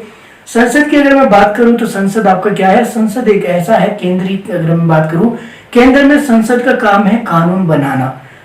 तो ये इतना सा आपने सिंपल आपको मैं बता रहा हूं, उसका क्या काम है? संसद का कानून बनाना। और संसद तीन चीजों से मिलकर बनती है, पहला है राष्ट्रपति, उसके बाद राज्यसभा और लोकसभा। संसद की अगर बात करें तो आर्टिकल 79 में जो है संसद का उल्लेख किया गया है। अगर आप भारतीय संविधान के अनुच्छेद 79 को देखें तो उसमें संसद के बारे में बताया गया है, इसको क्या क्या आपकी जो है शक्तियां हैं। उसी तरह संसद के दो आपके मंडल है, माफ कीजिए दो आपके सदन है, मंडल आपके इसमें आएंगे। देखिए संसद के दो सदन है, कौन सा? राज्यसभा और लोकसभा। तो इंपॉर्टेंट है, ये आपने याद रखना। राज्यसभा को अगर मैं बात करूं, अगर आपने ज्यादा डिटेल में थोड़ा पढ़ा है तो राज्यसभा को पहले राज्य परिषद भी कहा जाता था। इंपॉर्टेंट है, अगर आपने ये तथ्य याद रखना हो, फैक्ट है ये आपका, तो याद रख सकते हैं। उसी तरह लोकसभा को आपका जो है जनता का सदन भी कहते हैं। अगर मैं बात करूं तो ऊपरी सदन आपका राज्यसभा है और निचला सदन आपका लोकसभा है। तो दो क्वेश्चन आपके डायरेक्ट यहीं से बन गए कि आपका जो है निचला सदन कौन सा है संसद का? तो ये है आपका राज्य लोकसभा। और ऊपरी सदन कौन सा है आपका? ये है आपका राज्यसभा। राज्यसभा का जो उल्लेख है भारतीय संविधान के किस अनुच्छेद में किया गया है? आर्टिकल 80 में जो आपकी राज्यसभा का उल्लेख किया गया है। उसी तरह जो लोकसभा का जो उल्लेख किसमें किया गया? लोकसभा का उल्लेख किया गया आर्टिकल 81 में। तो ये सीक्वेंस में मैंने इसी तरह रखे, आपको ये इसी तरह याद आराम से हो जाएंगे। अभी जो विश्लेषण इस पे बाद में करेंगे, ये भी इंट्रोडक्शन है थोड़ा थोड़ा कि कितने सदन है किस किस में और किस किस अनुच्छेद में क्या क्या दिया गया है। अब इधर आ जाते हैं, यहाँ है आपका विधानमंडल। विधानमंडल आपके जो है इसी तरह काम करता है, जिस तरह केंद्र में आपकी संसद है उसी तरह जो आपके राज्य में आपका जो है विधानमंडल होता है। तो राज्य में विधायी जो शक्ति है वो आपके पास किसके पास होती है? विधानमंडल के पास होती है। इसके अनुच्छेद की बात करें तो आर्टिकल 168 में जो है विधानमंडल का जो है उल्लेख किया गया है। जिस तरह संसद के दो सदन है राज्यसभा लोकसभा, उसी तरह जो है विधानमंडल के दो सदन है, पहला है आपके पास विधान परिषद, दूसरा है आपके पास विधानसभा। अब जो है संसद की अगर हम बात करें तो ये आपका केंद्र में है, तो केंद्र में ये दोनों सदन है, तो मतलब ये सिर्फ केंद्र में एक ही जगह है। जो आपके विधानमंडल है, विधानमंडल की अगर मैं बात करूं विधान परिषद और विधानसभा, तो ये हर राज्य में अपनी अपनी है। तो ये इंपॉर्टेंट फैक्ट आपने याद रखना है। विधान परिषद की बात करें तो आर्टिकल 169 में जो विधान परिषद का उल्लेख देखने को मिलता है। इसके अलावा बात करें आपकी विधानसभा की, तो विधानसभा का जो है आर्टिकल 170 में। आपका विधानमंडल 168, 169, 170 ये तीनों आपके याद रखने इंपॉर्टेंट है। आर्टिकल 167 आप देख लेना, मुख्यमंत्री से संबंधित है, वो भी कई बार एग्जाम में पूछा जा सकता है। बाकी आर्टिकल जितने इंपॉर्टेंट है उसकी अलग से मैंने वीडियो बनाई है, उस वीडियो को भी आप जाकर देख सकते हो। प्लेलिस्ट में आपका जो पॉलिटिकल का फोल्डर बनाया है उसमें वो वीडियो आपको मिल जाएगी। अब देखिए यहाँ पे थोड़ी सी एक और बात समझ लेते हैं, पहले इसकी इंट्रोडक्शन देख लेते हैं। क्या है? विधान परिषद और विधानसभा ये आपके राज्यों में काम करती है, इसी तरह जिस तरह आपके केंद्र में राज्य और राज्यसभा और लोकसभा काम करते हैं। लेकिन जो है प्रत्येक राज्य में विधान परिषद हो ऐसा कोई आपका कंपल्सरी नहीं है।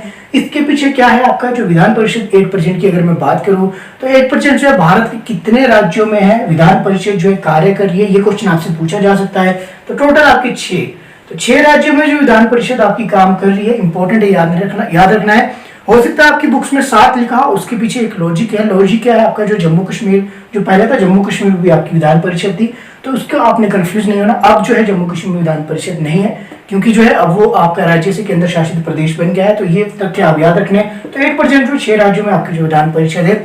इसके अलावा जो इसमें एक और तथ्य आपका याद रखना है। अब इसके जो है क्या याद रखेंगे? विधान परिषद आपके 6 राज्यों में काम कर रही है, तो इस पे जो चुनाव कैसे किया जाएगा ये आपको मैं बताता हूँ। उसी तरह विधानसभा की बात करें, विधानसभा आपकी सभी में है। उसी तरह ये उच्च सदन है और ये आपका निम्न सदन है। जिस तरह आपके यहाँ थे राज्यसभा आपका उच्च सदन है, लोकसभा आपका जो है निम्न सदन है। अब जो है इनके जो सदस्यों की बात करते हैं। इधर आते अधिकतम की मैं बात करूंगा, 8% की मैं बात नहीं करूंगा। 8% कितने हो सकता है? आज से 10 साल बाद आप इस वीडियो को देखें तो ये संख्या आपकी बदल सकती है। तो मैं तथ्य आपको ऐसे दूंगा कि जो आपके 8% जो है अभी जो है अधिकतम क्या है। तो राज्यसभा में अधिकतम सदस्यों की संख्या कितनी है, तो ये आपके 250 से इंपॉर्टेंट है, ये आपने याद रखना है। इसमें जो 12 सदस्य होते हैं आपके 12 जो सदस्य है वो आपके राष्ट्रपति जो मनोनीत कर सकता है। इंपॉर्टेंट है, ये तथ्य आपने याद रखना है। उसी तरह जो लोकसभा की बात करें तो लोकसभा में जो आपकी अधिकतम सदस्यों की संख्या है वो आपकी 552 है, जिसमें से 2 आपके मनोनीत किए जा सकते हैं। इंपॉर्टेंट है, ये भी आपने याद रखना है, जो कि एंग्लो इंडियन जाति के आपके सदस्य होते हैं। इसी तरह इधर को आ जाता है विधान परिषद की हम बात करें तो विधान परिषद में जो सदस्यों की संख्या है वो निर्धारित होती है आपकी जो विधानसभा की वहां की होगी। किसी भी राज्य की जो विधानसभा होगी, विधानसभा की जो सदस्यों की संख्या है उस पर जो है डिपेंड करेगी विधान परिषद के सदस्यों की संख्या। जैसे कि इसमें अधिकतम की अगर मैं बात करूं तो विधान परिषद में जो है कितने सदस्य हो गए, ये डिपेंड करेगा विधानसभा के। तो विधानसभा के जो है 1/3 से अधिक, 1/3 से अधिक जो है विधान परिषद के सदस्यों की संख्या नहीं हो सकती किसी भी राज्य के। बाकी जो किसी राज्य ने विधान परिषद को जो अपनाना है नहीं अपनाना है, इसका जो है फैसला वो उनकी अपनी इच्छा के अनुसार होता है। वो विधानसभा में जो है प्रस्ताव जो है पास करके विधान परिषद को भी जो है उसका गठन कर सकते हैं। वैसे अधिकतर राज्यों में ये नहीं, सिर्फ 6 राज्यों में 8% में ये काम करिए, ये तथ्य आपने याद रखना है। तो इसमें जो अधिकतम सदस्य संख्या जो है 1/3 आपके टोटल जो आपके विधानसभा के सदस्य की संख्या है वहां के जो है पॉपुलेशन ये के हिसाब से राज्य की जो संख्या दी गई है आपकी विधानसभा की। जैसे मैं बात करूं सबसे आगे जो विधानसभा की सदस्य संख्या आपकी है उत्तर प्रदेश में, तो उत्तर प्रदेश में जो टोटल आपकी जो विधानसभा के सदस्यों की संख्या है उसका जो 1/3 है आपका, उससे अधिक नहीं हो सकती वहां पे विधान परिषद के सदस्यों की संख्या। तो इस तरह का इसके जो है सदस्यों की संख्या का निर्धारण किया जाता है। तो ये फिक्स आप डिजिट में नहीं बोल सकते कि कितने सदस्यों की संख्या है। जैसे यहाँ हमने कह दिया कि अधिकतम कितने आपके 250 है, वर्तमान में 245 है, इस तरह आपको याद रखना। इसमें अधिकतम की हम बात करें तो अधिकतम हमने पहले बोल दिया कि 1/3 से अधिक नहीं हो सकते टोटल आपकी विधानसभा के सदस्यों की संख्या। न्यूनतम की बात करें तो न्यूनतम जो इसकी होती है 40। तो विधान परिषद के सदस्यों की जो न्यूनतम संख्या 40 है, इससे नीचे आपकी नहीं होगी। फिर अगर इससे नीचे होगी तो वहां पे उसका जो है उसको जो भंग कर दिया जाएगा। इस तरह से आप इसको समझ सकते हैं। तो लेकिन अगर आपसे क्वेश्चन पूछा जाए कि ऐसा कौन सा भारत का राज्य था जिसमें जो है विधानसभा के विधान परिषद के सदस्यों की संख्या जो है 40 से कम थी, जो कि एकमात्र अपवाद था, तो वो था आपका जम्मू कश्मीर। तो जम्मू कश्मीर में जो विधान परिषद के सदस्यों की संख्या थी वो थी आपकी 36, लेकिन 8% ये नहीं है। तो ये क्वेश्चन भी आपका खत्म हो जाता। हो सकता है ये क्वेश्चन आपसे पूछा जाए तो आपको ये पता होना चाहिए। इसके जो न्यूनतम सदस्यों की संख्या आपकी 40 होती है, लेकिन उसके कम भी आपकी जो 36 थी वो थी जम्मू कश्मीर की, जो कि एकमात्र आपका अपवाद था। तो ये फैक्ट आपको पता होनी चाहिए। इसके अलावा मैंने आपको पहले ही बता दिया, इसके अलावा आपको जो है इसके अधिकतम सदस्य 1/3 से अधिक नहीं हो सकती विधानसभा की बात कर लेते हैं। विधानसभा के जो सदस्य होंगे वो भी आपके डिपेंड करेंगे वहां की जो पॉपुलेशन के हिसाब से। तो विधानसभा के जो सदस्यों की संख्या है वो आपकी न्यूनतम की अगर बात करें तो न्यूनतम आपकी जो 60 होगी और अधिकतम की बात करें तो 500 से अधिक नहीं होगी किसी भी विधानसभा के सदस्यों की संख्या। सबसे ज्यादा किसकी है अभी तक? उत्तर प्रदेश की। आई होप आप सभी को ये पहले ही पता होगा। अब चलते हैं, वापिस आते हैं राज्यसभा की। अब देखेंगे इनकी आयु कितनी होती है और इनका जो है अध्यक्ष वगैरह, इनका जो कार्यकाल है, जो इंपॉर्टेंट फैक्ट है, इस तरह के जो छोटे छोटे क्वेश्चन आपसे ये पूछे जाते हैं। तो राज्यसभा की सबसे पहले बात करेंगे। तो राज्यसभा के जो सदस्य हैं उनकी जो है आयु सीमा कितनी होती है, ये आपसे क्वेश्चन पूछा गया है। क्वेश्चन अगर आपसे पूछा जाए राज्यसभा के जो सदस्य बनने के लिए न्यूनतम आयु सीमा कितनी है, तो ये होती है आपकी 30 ईयर। तो 30 ईयर होती है। उसी तरह आपके जो इधर आ जाते हैं, तो विधान परिषद के अगर आपसे पूछा जाए तो विधान परिषद के जो है टोटल जो है सदस्यों की संख्या आपके जो आपके सदस्य चुने जाएंगे विधान परिषद के, उनकी जो है आपकी न्यूनतम आयु सीमा कितनी होगी। तो ये बिल्कुल आपके राज्यसभा की तरह चलता है विधान परिषद। तो ये तभी आपने एक चीज याद करनी है, दूसरा आपको ऑटोमेटिक याद हो जाएंगे। तो 30 ईयर होनी चाहिए आपकी न्यूनतम। इसके अलावा जो दिवालिया ना हो, पागल ना हो, और जो है किसी भी लाभ के पद पे होना, चाहे राज्यों केंद्र सरकार के दोनों के किसी भी लाभ के पद पे वो आसीन व्यक्ति नहीं होना चाहिए जो कि इसका सदस्य हो। तो इस तरह ये आप इसको ध्यान रख सकते हैं। और इसमें जो है और क्या आपने याद रखना है, इसमें एक और फैक्ट याद रखना है, जो राज्यसभा का जो सभापति होता है, तो राज्यसभा का जो सभापति होता है वो होता है आपका उपराष्ट्रपति। लेकिन जो उपराष्ट्रपति की जो आपकी आयु से वो कितनी होती है, किसी भी उपराष्ट्रपति को जो पद के लिए जो है निर्वाचित व्यक्ति की न्यूनतम आयु कितनी होती है कम से कम उपराष्ट्रपति बनने के लिए, तो 35 वर्ष जो आपकी आयु होनी चाहिए उपराष्ट्रपति जो है बनने के लिए। तो जो आपका ये 35 वर्ष आयु है ये क्यों रखा है, क्योंकि जो उपराष्ट्रपति है अगर राष्ट्रपति का पद खाली हो जाता है तो उसको जो है राष्ट्रपति भी बनाया जा सकता है। तो ये कार्यवाहक राष्ट्रपति के रूप में वो कार्य करता है। तो 35 ईयर मिनिमम एज होती है उपराष्ट्रपति बनने के लिए। और यही उपराष्ट्रपति आपका जो है राज्यसभा का जो है पदेन सभापति भी होता है। इंपॉर्टेंट फैक्ट है, ये सभी चीजें आपको एक साथ मुझे नहीं लगता कि बुक्स में आपको ये समझ आएगी, ऐसे ही समझ लीजिए, इससे आसान आपको कोई नहीं समझाने वाला। ठीक है, तो ये आपका 35 ईयर आपकी उपराष्ट्रपति की होगी। उपराष्ट्रपति राज्यसभा का पदेन सभापति होता है। तो राज्यसभा के जो पदेन सभापति कौन होगा? उपराष्ट्रपति होगा, जिसकी जो न्यूनतम आयु होती है 35 ईयर, और राष्ट्रपति की न्यूनतम आयु भी आपकी 35 ईयर ही होती है। तो ये दोनों आपको आयु क्लियर हो जानी चाहिए। इसके अलावा जो है राष्ट्रपति, जो उपराष्ट्रपति जो इसका पदेन सभापति तो होता है, लेकिन इसका सदस्य नहीं होता है। क्वेश्चन आपसे कैसे पूछा जाता है, मैं आपको समझाता हूँ। क्वेश्चन आपसे पूछा जाएगा कि किस सदन का जो है सभापति उसका सदस्य नहीं होता। तो ये है राज्यसभा। तो राज्यसभा का जो सभापति है वो है पदेन सभापति है, वो जो है राज्यसभा का सदस्य नहीं होता, इंपॉर्टेंट है। लेकिन जो उपसभापति होता है वो सदस्य होता है। ये इंपॉर्टेंट फैक्ट है, क्वेश्चन अपने ध्यान से पढ़ना है। ये आई होप आपको क्लियर हो गया। तो न्यूनतम आयु आपकी जो है राज्यसभा के सदस्य बनने के लिए 30 है, लेकिन जो इसका जो है आपका जो पदेन सभापति होता है उपराष्ट्रपति, उसकी जो है 35 होती है, और यही इसको जो है प्रेजेंट करता है जब आपका जो है सदन का जो है कोई भी काल आपका सत्र चल रहा हो। और एक और बात याद रखनी है, दो सत्र के बीच का जो कार्यकाल होगा वो जो है 6 महीने से अधिक नहीं होगा। तो ये भी एक फैक्ट है, अगर आप याद रखना चाहते हो सकते हो सकता है क्वेश्चन आपसे यही पूछा जाए। तो विधान परिषद का भी सेम है, आपका 30 ईयर आपका इसकी एज रहने वाली है। बाकी जो इसको अलग से डिटेल में करेंगे, जितने इंपॉर्टेंट फैक्ट है वो आपको मैं साथ साथ बता रहा हूँ। वीडियो काफी लंबी ना बन जाए, इसके पीछे एक और रीजन है, मेरे मोबाइल में इतना स्पेस नहीं है कि 30 मिनट से ऊपर आपकी जो वीडियो में रिकॉर्ड कर पाऊँ। तो एक वीडियो है कम से कम 1 GB 2 GB के आसपास ये बन जाती है। तो मेरे पास थोड़ा से लिमिटेड आपका इंफ्रास्ट्रक्चर भी है, तो इसका भी मुझे विशेष ध्यान रखना पड़ता है। लोकसभा की ओर चलते हैं। लोकसभा की अगर मैं बात करूं तो लोकसभा के सदस्य की न्यूनतम संख्या आपकी 25 है। एक और बात आपने याद रखनी, मैंने इनकी जो है एज तो बता दी है, लेकिन जो इनका कार्यकाल मैंने नहीं बताया। तो 6 वर्ष होता है।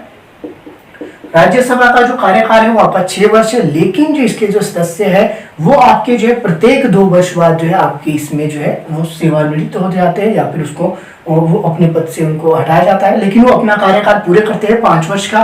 प्रत्येक व्यक्ति का जो कार्यकाल होगा वो होगा 5 वर्ष।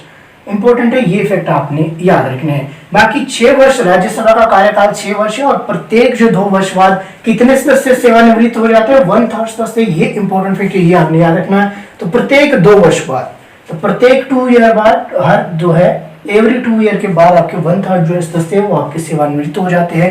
इंपॉर्टेंट है, ये आपने याद रखना है। अब चलते वापिस आते हैं नीचे, हम लोकसभा की बात करें। इसी तरह यहाँ भी सेम होता है, ऐसे ही होता है। यहाँ भी 1/3 जो है 2 ईयर बाद आपके जो है सेवानिवृत्त हो जाते हैं, या फिर उनकी जगह पे दूसरे चुने जाते हैं। अब जो ये स्टार्टिंग में ये कैसे किया होगा ये मुझे नहीं पता।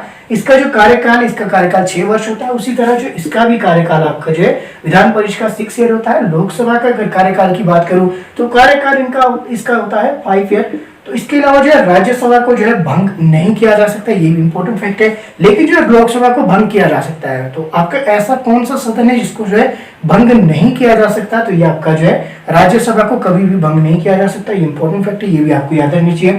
तो वापिस आते हैं लोकसभा की ओर। लोकसभा के बारे में बता रहा था कि 5 ईयर जो है इसका आपका जो है पीरियड होता है। तो 5 वर्षों के लिए आपकी जो लोकसभा चलती है, राज्यसभा आपकी 6 वर्ष, इस तरह आपकी लोकसभा 5 वर्ष इंपॉर्टेंट है। और जैसे आपकी लोकसभा चलेगी वैसे ही आपकी विधानसभा की बात करें तो ये भी आपके जो है 5 ईयर होता है, इंपॉर्टेंट। इसके सदस्यों की जो न्यूनतम आयु है 25 ईयर। उसी तरह जो विधानसभा के सदस्यों की आयु है वो भी आपकी जो है न्यूनतम आयु 25 ईयर। बाकी कंडीशन वही है आपकी कि दिवालिया घोषित ना हो, पागल या दिवालिया ना हो, और इसके अलावा जो है किसी भी जो राज्य और केंद्र सरकार के अधीन जो है आपके पद पे आसीन ना हो। तो बाकी इसके अलावा और इसमें कोई नहीं है। अनुच्छेद मैंने इसमें पहले ही बता दिया आपको। इसके अलावा जो अधिकतम सदस्यों की संख्या मैंने पहले ही बता दी है, इंपॉर्टेंट है, ये आपने याद रखना। बाकी इस 8% की बात करें तो 545 इसकी जो है आपकी वर्तमान में इसकी संख्या है लोकसभा के सदस्यों की, इंपॉर्टेंट है। विधानसभा की अगर मैं बात करूं तो हर किसी राज्य में अपनी अपनी जो विधानसभा गठित की गई है। एचपी की मैं बात करूं, एचपी से मैक्सिमम जो है एचपी के ही देखेंगे इस वीडियो को। तो एचपी की मैं बात करूं तो 8% है आपकी 68 है। और एक तो तथ्य आपने याद रखने, सबसे पहले जब हिमाचल प्रदेश में विधानसभा के लिए चुनाव किए गए थे, आम चुनाव, उस समय जो है इनके सदस्यों की संख्या आपके 36 थी, ये आपने याद रखना। बाद में ये बढ़कर 41 होगी, और 41 के बाद ये 43 होगी, 2 इसमें निर्वाचित किए जाते थे। ये एक अलग स्टोरी है, वो एचपीजी के क्लास में अलग से आपको मैं बताऊंगा। हो सकता है कि आप इंडिया से कहीं और से देख रहे हो तो आप एचपीजी के में इंटरेस्टेड ना हो, लेकिन जो एचपी वाले को ये पता होना चाहिए। 8% आपकी 68 है। सबसे पहले ये 36 थी, उसके बाद ये 41, उसके बाद 43, उसके बाद ये 63 होगी। और ये आपने थोड़ा सा याद रखना है, विधानसभा पहले ये विधानसभा थी, बाद में इसको जो विधान परिषद भी बनाया गया। एचपी की मैं बात कर रहा हूँ। इसको छोड़ दीजिए। चलिए वापस आते हैं अपने मुद्दे पे। मुद्दा आपका वही था 25 ईयर इसकी कम से कम आपकी न्यूनतम आयु की सीमा, और इसके अलावा विधानसभा के सदस्यों की न्यूनतम आपकी 25 ईयर। बाकी जो है लोकसभा से आपका जो है ऐसा जो है लोकसभा से आपकी प्रधानमंत्री जो है, प्रधानमंत्री की जो न्यूनतम आयु आपकी जो है 25 ईयर, क्योंकि वो लोकसभा का सदस्य होता है। ऐसा कहीं लिखा नहीं है, पर ऐसी ये परंपरा चलती आ रही है, तो इसमें आपने कंफ्यूज नहीं करना। उसी तरह आपके मुख्यमंत्री की बात करें तो मुख्यमंत्री भी आपकी 25 ईयर हो, क्योंकि विधानसभा से ये देखने को मिलता है कि मुख्यमंत्री आपका जो है पद का उम्मीदवार आपका जो चुना जाता है, तो ये 25 ईयर इनकी भी न्यूनतम आयु सीमा है। तो इसका कार्यकाल 5 वर्ष, इसका कार्यकाल 5 वर्ष, इसका कार्यकाल 6 वर्ष, इसका कार्यकाल भी 6 वर्ष, और प्रत्येक 2 वर्ष बाद एक तरह से आपकी जो इसमें जो है सेवानिवृत्त हो जाते हैं। इस तरह इधर भी आपका ऐसा ही है। स्टार्टिंग में ये प्रोसेस कैसे होगा मुझे नहीं पता, मैक्सिमम हमको किसी को भी नहीं पता, ना ही कहीं बुक्स में ऐसा मेंशन किया गया कि पहले ये कैसे किए गए हो गया 1/3 सदस्य आपके प्रत्येक 2 वर्ष बाद। तो स्टार्टिंग में हो सकता है, स्टार्टिंग में ऐसे ही कर दिए होंगे रैंडमली, बाकी उसके बाद जो है ये प्रथा आपकी चली आ रही। इसके अलावा यही है कि इसको लोकसभा को आपके जो भंग कर सकते हैं, और इसको कभी आपके भंग नहीं किया जा सकता। इसके पीछे यही कारण है कि इसके जो है 1/3 सदस्य आपकी प्रत्येक 2 वर्ष बाद जो आपकी चेंज होते रहते हैं। अब जो इंपॉर्टेंट इसमें फैक्ट क्या क्या रहने वाले हैं आपके, जो एक इसमें आर्टिकल है, आर्टिकल आपको याद रखने हैं। इसके अलावा संसद में आपके कौन कौन आएंगे, राष्ट्रपति आएगा, उसके अलावा आपके पास राज्यसभा और लोकसभा, ये तीनों मिलकर आपके जो है संसद का निर्माण करते हैं। उसी तरह विधानमंडल की बात करें तो विधानमंडल में आपके राज्यपाल आएगा, विधान परिषद आएगी, और उसके अलावा आपका विधानसभा आएगी। राष्ट्रपति की जब मैं बात कर रहा हूँ, राष्ट्रपति की कुछ एक अलग शक्तियां भी है, उसके विषय में अलग से हम बात करेंगे। बाकी राज्यसभा लोकसभा ये दोनों, और इसके अलावा जो है यहाँ पे विधान परिषद विधानसभा, इन दोनों का क्या काम है, इन दोनों का काम है कानून बनाना। आई होप आपको पता होगा जो राज्य सूची है, समवर्ती सूची है, इसके अलावा संघ सूची है, अगर मैं बात करूं तो ये 7वीं अनुसूची में इन सभी का जो उल्लेख किया गया है, इनमें शक्तियों का जो है केंद्रीकरण किया गया है कि कौन सी शक्ति आपके राज्य के पास रहेगी, कौन सी आपके जो केंद्र के पास रहेगी। तो इसमें यही है आपका। बाकी जो है राज्यसभा लोकसभा में अगर मैं थोड़ा सा बताना चाहूँ तो आपका जो एक होता है आपका जो है प्रश्नकाल होता है। सबसे पहले जब भी कोई भी सत्र आपका शुरू होता है तो सबसे पहले आपका जो प्रश्नकाल इसमें स्टार्ट होता है। तो शुरू का जो पहला घंटा होता है वो आपका प्रश्नकाल होता है, उसके बाद शून्यकाल होता है। इसके अलावा आपने क्वेश्चन सुना होगा तारांकित प्रश्न और अतारांकित प्रश्न, ये इंपॉर्टेंट फैक्ट है, इसको मैं आपको बिल्कुल सिंपल तरीके से बता देता हूँ। 1 नंबर आपका ऐसे ही बन जाएगा अगर क्वेश्चन आपसे पूछा जाए। इस तरह का स्टार लगा होता है जिन प्रश्न के आगे। तो स्टार हम किन प्रश्न के आगे लगते हैं, अगर मैं अपनी बात करूं जो मैं नोट्स बनाता हूं तो मैक्सिमम क्वेश्चन के आगे जो है स्टार लगा होता है। जो आपके स्टार लगा होता है उसका मतलब है कि ये क्वेश्चन मेरे लिए इंपॉर्टेंट है। तो इस तरह के फैक्ट मैं अपने लिए लेके चलता हूं। तो जो इंपॉर्टेंट है तभी वो लिखा है। तो इसमें भी आपका जो है ये याद रखना है आपने कि अगर प्रश्नकाल की मैं बात करूं, जो तारांकित प्रश्न होंगे वो इतने इंपॉर्टेंट है कि उनका जो है सडन उत्तर देना पड़ता है मंत्रियों को। तो आपका जो तारांकित प्रश्न होगा उसका जो है मौखिक उत्तर आपको 8% देना ही पड़ेगा। किसी भी मंत्री से वो क्वेश्चन आपका पूछा गया। अतारांकित हो गए जो इतना इंपॉर्टेंट है, उसका जो है आंसर जो है मंत्री जो लिखित तौर पे भी दे सकते हैं बाद में, तो उसको जो है डायरेक्ट आपको बोलना नहीं है। तो जो तारांकित प्रश्न है उनका जो मौखिक उत्तर दिया जाता है। अतारांकित है उनका जो प्रश्न जो मौखिक रूप से देना अनिवार्य नहीं है, उसका जो लिखित जवाब भी बाद में दिया जा सकता है। इसके अलावा और क्या फैक्ट इसमें बन सकता है, बाकी राष्ट्रपति का मैंने बता दिया, राष्ट्रपति अध्यादेश जारी कर सकता है किसी भी कानून को बनाने के लिए इसमें होगा। इसके अलावा जो है इन दोनों का संसद में एक है आपका संयुक्त अधिवेशन आपका इंपॉर्टेंट है। तो जब आपका राज्यसभा और दोनों और लोकसभा का दोनों का जो है अधिवेशन किया जाता है तो इसमें जो है आपका इसको बोला जाता है संयुक्त अधिवेशन। इन दोनों का ज्वाइंट सेशन होता है, संयुक्त अधिवेशन के नाम से इसको जाना जाता है। अनुच्छेद 108 में इसका उल्लेख आपका देखने को मिलता है, इंपॉर्टेंट है। और इसको कौन बुलाता है, इसको आपका राष्ट्रपति बुलाता है। ये फैक्ट आपने याद रखना है। और जब इसको राष्ट्रपति बुलाएगा लेकिन उसमें जो अध्यक्षता कौन करेगा, अध्यक्षता करेगा आपका लोकसभा का स्पीकर। तो इंपॉर्टेंट है ये फैक्ट आपने याद रखना है। जो आपका संयुक्त अधिवेशन होगा उसमें उसकी जो अध्यक्षता कौन करता है, तो ये आपका लोकसभा का जो है स्पीकर करेगा। साथ ही एक बात आपने और याद रखनी है, मुझे याद आ गई, लोकसभा का जो स्पीकर है वो जो अध्यक्ष के तौर पे जो है अपनी शपथ नहीं लेता, वो साधारण सदस्य के तौर पे ही शपथ लेता है। तो अगर ऐसा क्वेश्चन आपसे पूछा जाए कि किस सदन का जो है अध्यक्ष है, वो जो आपका अध्यक्ष के तौर पे जो है आपकी शपथ नहीं लेता, तो लोकसभा का जो अध्यक्ष होता है वो केवल जो सदस्य के रूप में शपथ लेता है, ना कि वो अध्यक्ष के रूप में। तो इंपॉर्टेंट फैक्ट इस तरह के फैक्ट आपको पता होने चाहिए। 108 का मैंने बता दिया, संयुक्त अधिवेशन आपके राष्ट्रपति द्वारा बुलाया जाता है। इसके अलावा संयुक्त अधिवेशन में बता रहा हूँ एक और फैक्ट आपको साथ साथ बता के चलता हूँ, हो सकता है कभी और याद ना है। जो आपका संयुक्त अधिवेशन है पहली बार ये 1961 में पहली बार जो संयुक्त अधिवेशन किया गया था, किसके लिए किया गया, दहेज प्रथा के विरोध में जो है आपका अधिनियम आया था। इंपॉर्टेंट है 1961 में, अगर आप चाहते उसको सर्च कर सकते हैं। इंपॉर्टेंट फैक्ट आपको जितने मैं बता रहा हूँ आपको ये पता होना चाहिए। इसमें से कहाँ से क्वेश्चन बन जाए मुझे नहीं पता, लेकिन मुझे ये पता है कि क्वेश्चन यहीं से आपके बनने वाले हैं। इसके अलावा आपको और क्या पता होना चाहिए, इसके अलावा राष्ट्रपति जो है माप भी कर सकता है, महाभियोग वगैरह की जो प्रक्रिया है वो आपकी इन दोनों सदनों में चलती है और दोनों सदन उसमें जो है भाग लेते हैं। इंपॉर्टेंट तथ्य है। साथ ही जो एक और राष्ट्र लोकसभा के पास जो एक और शक्ति है कि कोई विधेयक धन विधेयक है या फिर नहीं है, इसका जो है कौन करता है निर्णय, तो लोकसभा का जो अध्यक्ष होगा वो इसका जो है निर्णय करता है। अब एक और तथ्य मैं आपको याद दिला दूं, अगर मेरे आर्टिकल वाली वीडियो आपने देखी है, इसके अलावा 117, तो ये दोनों आपके जो आर्टिकल है ये कैसे है, तो ये आर्टिकल 110 आपका धन विधेयक है और 117 आपका वित्त विधेयक है। 112 भी है, वो 112 जो है वो आपका संघीय बजट है जो कि पेश किया जाता है 112 में आपके राष्ट्रपति द्वारा। इंपॉर्टेंट है, इस तरह के सेम क्वेश्चन है, इस तरह के देखने को ही मिलते हैं और ये आपको कंफ्यूज भी कर सकते हैं। तो 110 में आपका धन विधेयक, 112 में संघीय बजट पेश करता है कौन, राष्ट्रपति। और इसके अलावा जो 117 की अगर हम बात करें, 117 में आपका वित्त विधेयक है।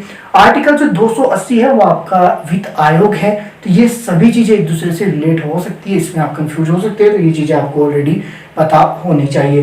बाकी जो है अध्यादेश जारी करने की शक्ति एक और है राष्ट्रपति के पास, वो है आर्टिकल 123, यानी कि 123 में जो राष्ट्रपति अध्यादेश जारी कर सकता है। सेम जिस तरह से आपका राष्ट्रपति अध्यादेश जारी कर सकता है वैसी शक्ति आपको राज्य में आपके राज्यपाल के पास भी दी गई है, वो आर्टिकल 213। तो 213 में जो है ये आपके पास राज्यपाल के पास ये शक्ति दी गई है। तो आई होप इतना काफी हो गया। मुझे लगा था कि मैं थोड़ी सी जो छोटी इस क्लास को रखूंगा, लेकिन ये बातों बातों में कहीं चले गई। अगर आप ये सभी फैक्ट याद करके लिख लेते हैं, एक बार फिर से इस वीडियो को देखिएगा, मुझे नहीं लगता लिखने की आपको जरूरत है।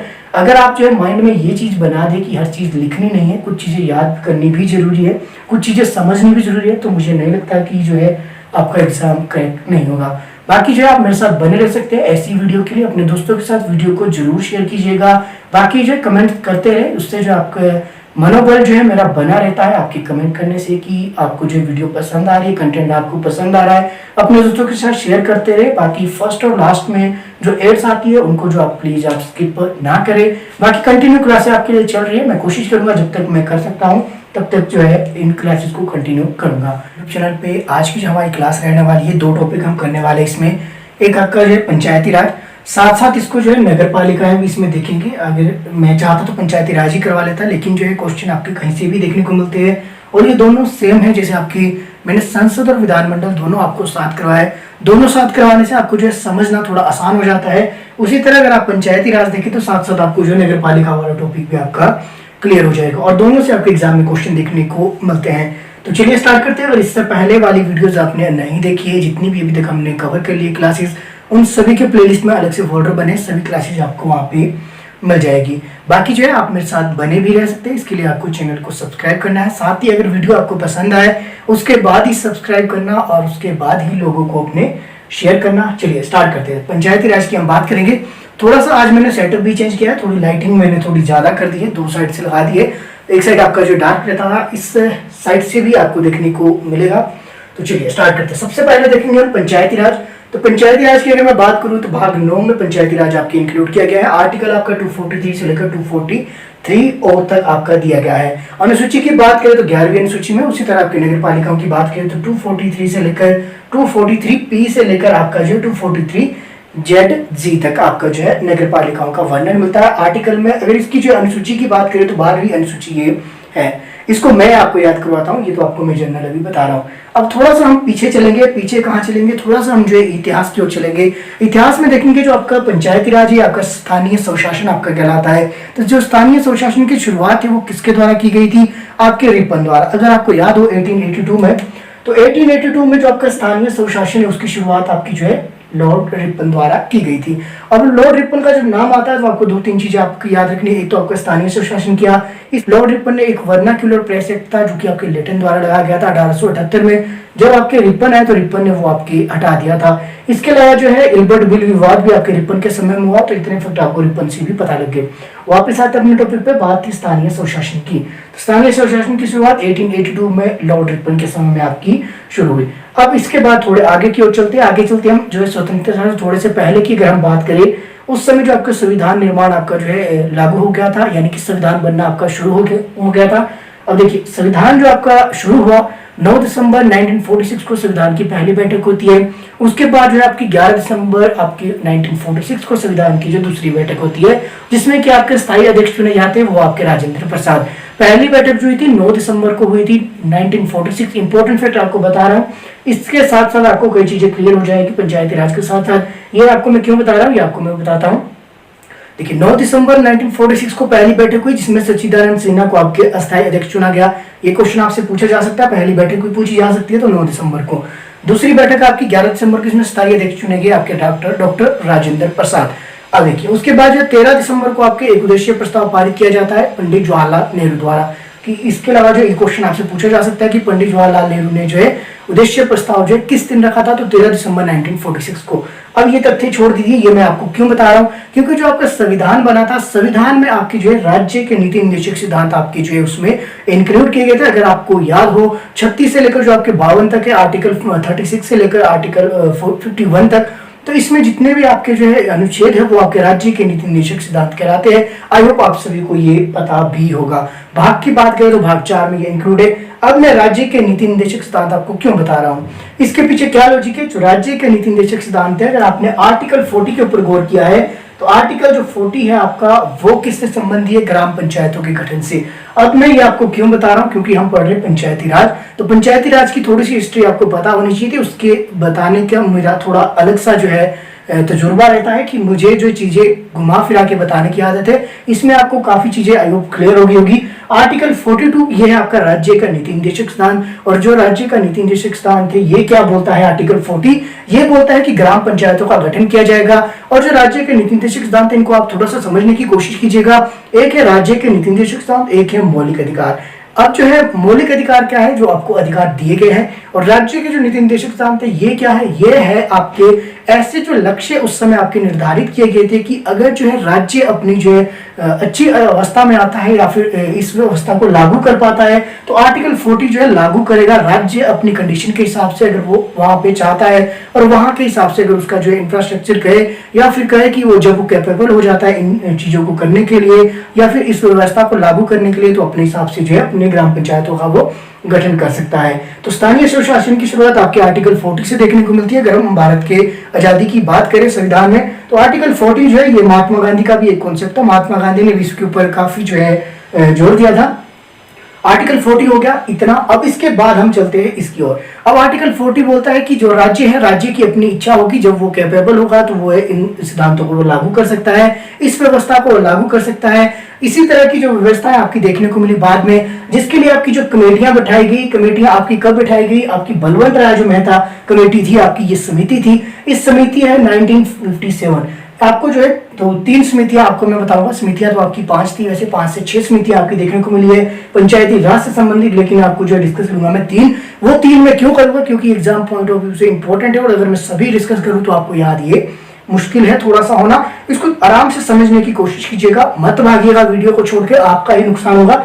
देखिए बलवंत राय मेहता कमेटी थी, इन्होंने क्या बोला, इन्होंने बोला कि जो पंचायतों का गठन किया जाएगा वो त्रिस्तरीय पे किया जाएगा, यानी कि उसके जो 3 टायर सिस्टम होगा आपका जो पंचायत का, वो 3 टायर सिस्टम आपका क्या होगा, एक तो आपका ग्राम लेवल पे होगी यानी कि ग्राम पंचायत, दूसरी होगी आपकी जो है वीडियो बोलते हैं जिसको आप, इसके लिए ब्लॉक यानी कि ब्लॉक खंड स्तर पे आपकी जो होगी। इसके अलावा तीसरा होगा आपका जिला स्तर पे, जिला परिषद होगा जो आपका। तो ये 3 आपकी जो है 3 टायर सिस्टम आपका जो किसने दिया था, तो अगर आपसे पूछा जाए त्रिस्तरीय जो आपकी पंचायती व्यवस्थाओं का जो सबसे पहले जो है मांग किसने उठाई थी, बलवंत राय मेहता समिति का जो है रिकमेंडेशन थी कि आपकी जो है पंचायती राज में जो 3 स्तर आपके दिए जाएंगे। उसी तरह अशोक मेहता की अगर बात करें तो अशोक मेहता ने 2 स्तर की बात की है, ग्राम आपका जो है ग्राम स्तर पे होगा और दूसरा आपका जो है जिला स्तर पे होगा। इसने जो ब्लॉक जो आपका डिवीजन होता है, ब्लॉक लेवल जो आपका था, खंड आपका जो जिसे कहते हैं, उसको जो इसने निगलेक्ट किया, सिर्फ इसने 2 स्तर आपके बताए थे पंचायतों के।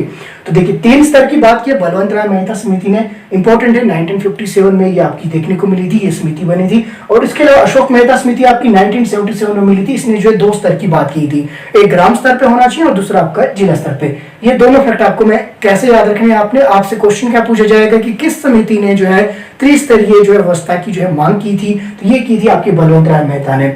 बलवंत राय मेहता ने की थी, तो इसको कैसे याद रखेंगे, बलवंत एक आपका जो है, इसके अलावा सरनेम राय और उसके आगे मेहता, तो ये 3 है बलवंत राय मेहता। तो इसने 3 स्तरीय। उसी तरह अशोक मेहता, एक आपका सेकंड सरनेम मेहता। तो मुझे तो जो है कुछ इस तरह से मैंने अपना याद रखा, क्योंकि हर चीज जो आप ऐसे याद नहीं रख सकते, थोड़े से लॉजिक लगाने होगी। इसके नाम में 3 नाम आते इकट्ठे जब भी आप देखेंगे, तो यानी कि त्रिस्तरीय व्यवस्था की इसने, और अशोक मेहता में आपके 2 नाम आते, तो इसने जो है द्विस्तरीय की है।